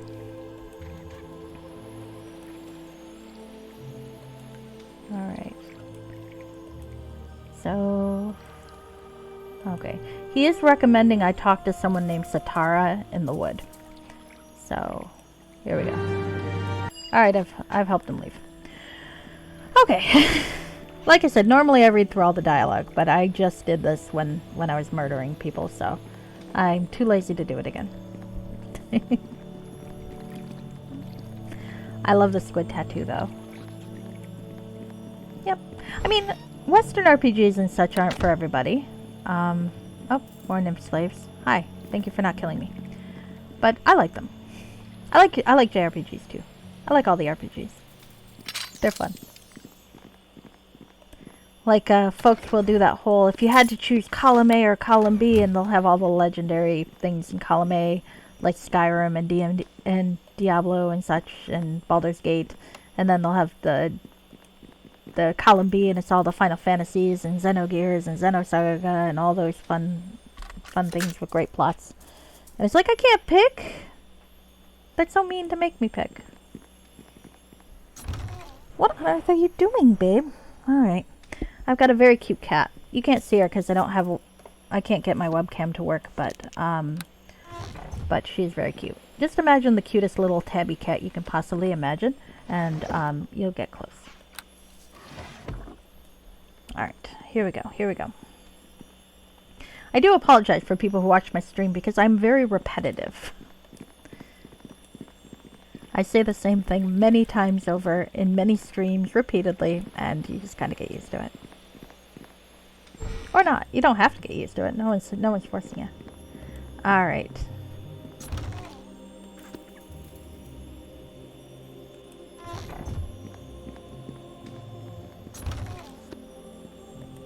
Alright. Found a bunch of crap. Did I get those? Do I need them? Probably not. Am I going to get them anyway? Probably, because I'm like that.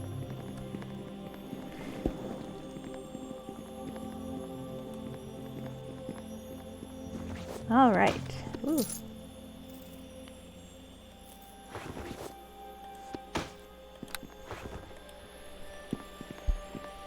Alright. Did I go in there? I think I did. But I'm going to poke my head in just in case.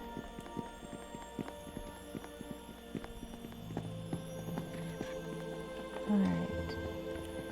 I'm still a little worried about the naked guy. I'm going to go make sure that the naked guy is not still in there. Because when I murdered my way through here, I found a naked guy locked in a room, and he seemed quite distressed. So hopefully, the implication is just that he got let go with everybody else. Yep, I'm not seeing a naked guy in here, so I'm thinking he escaped. Alright. Well, I am going to save this as a non-murder run when I get back to the entrance. Then I'm going to need to think about whether or not I can make it through the entire thing like that. Later, though. Alright. What are you doing? Do you want more treats? I don't have them hidden back there. Alright.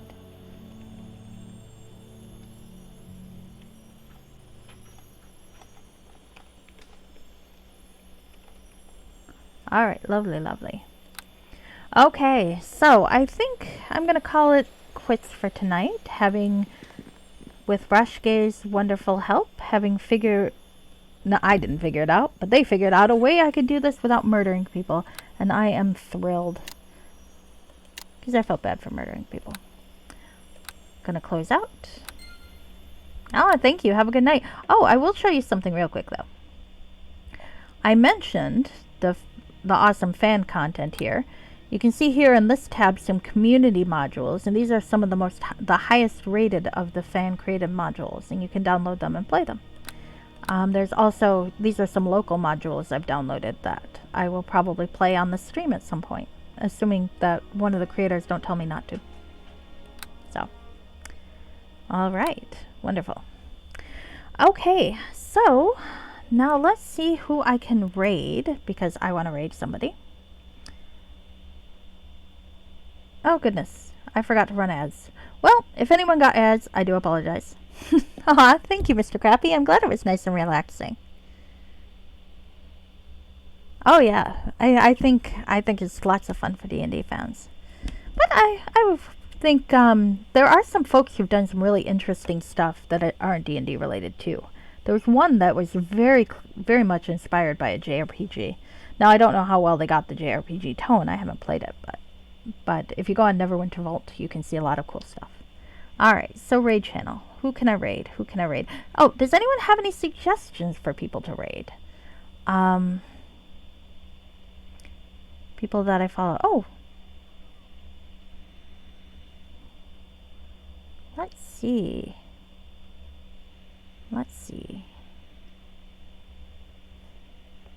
Where am I? Oh, I'm here. Oh, that's weird. Okay. Alright, alright. I think I will pick then. I think I will pick. Goodness, goodness. I don't know.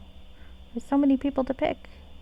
Oh, you know who I'll pick? I'll pick Retro Gaming Blacklog. Because they popped in here and I've seen them before and they play retro stuff and it's very cool. So let's raid them.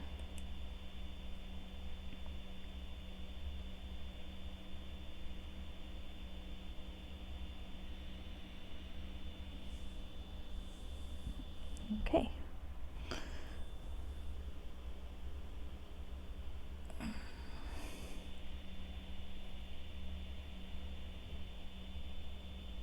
I got to not kill people.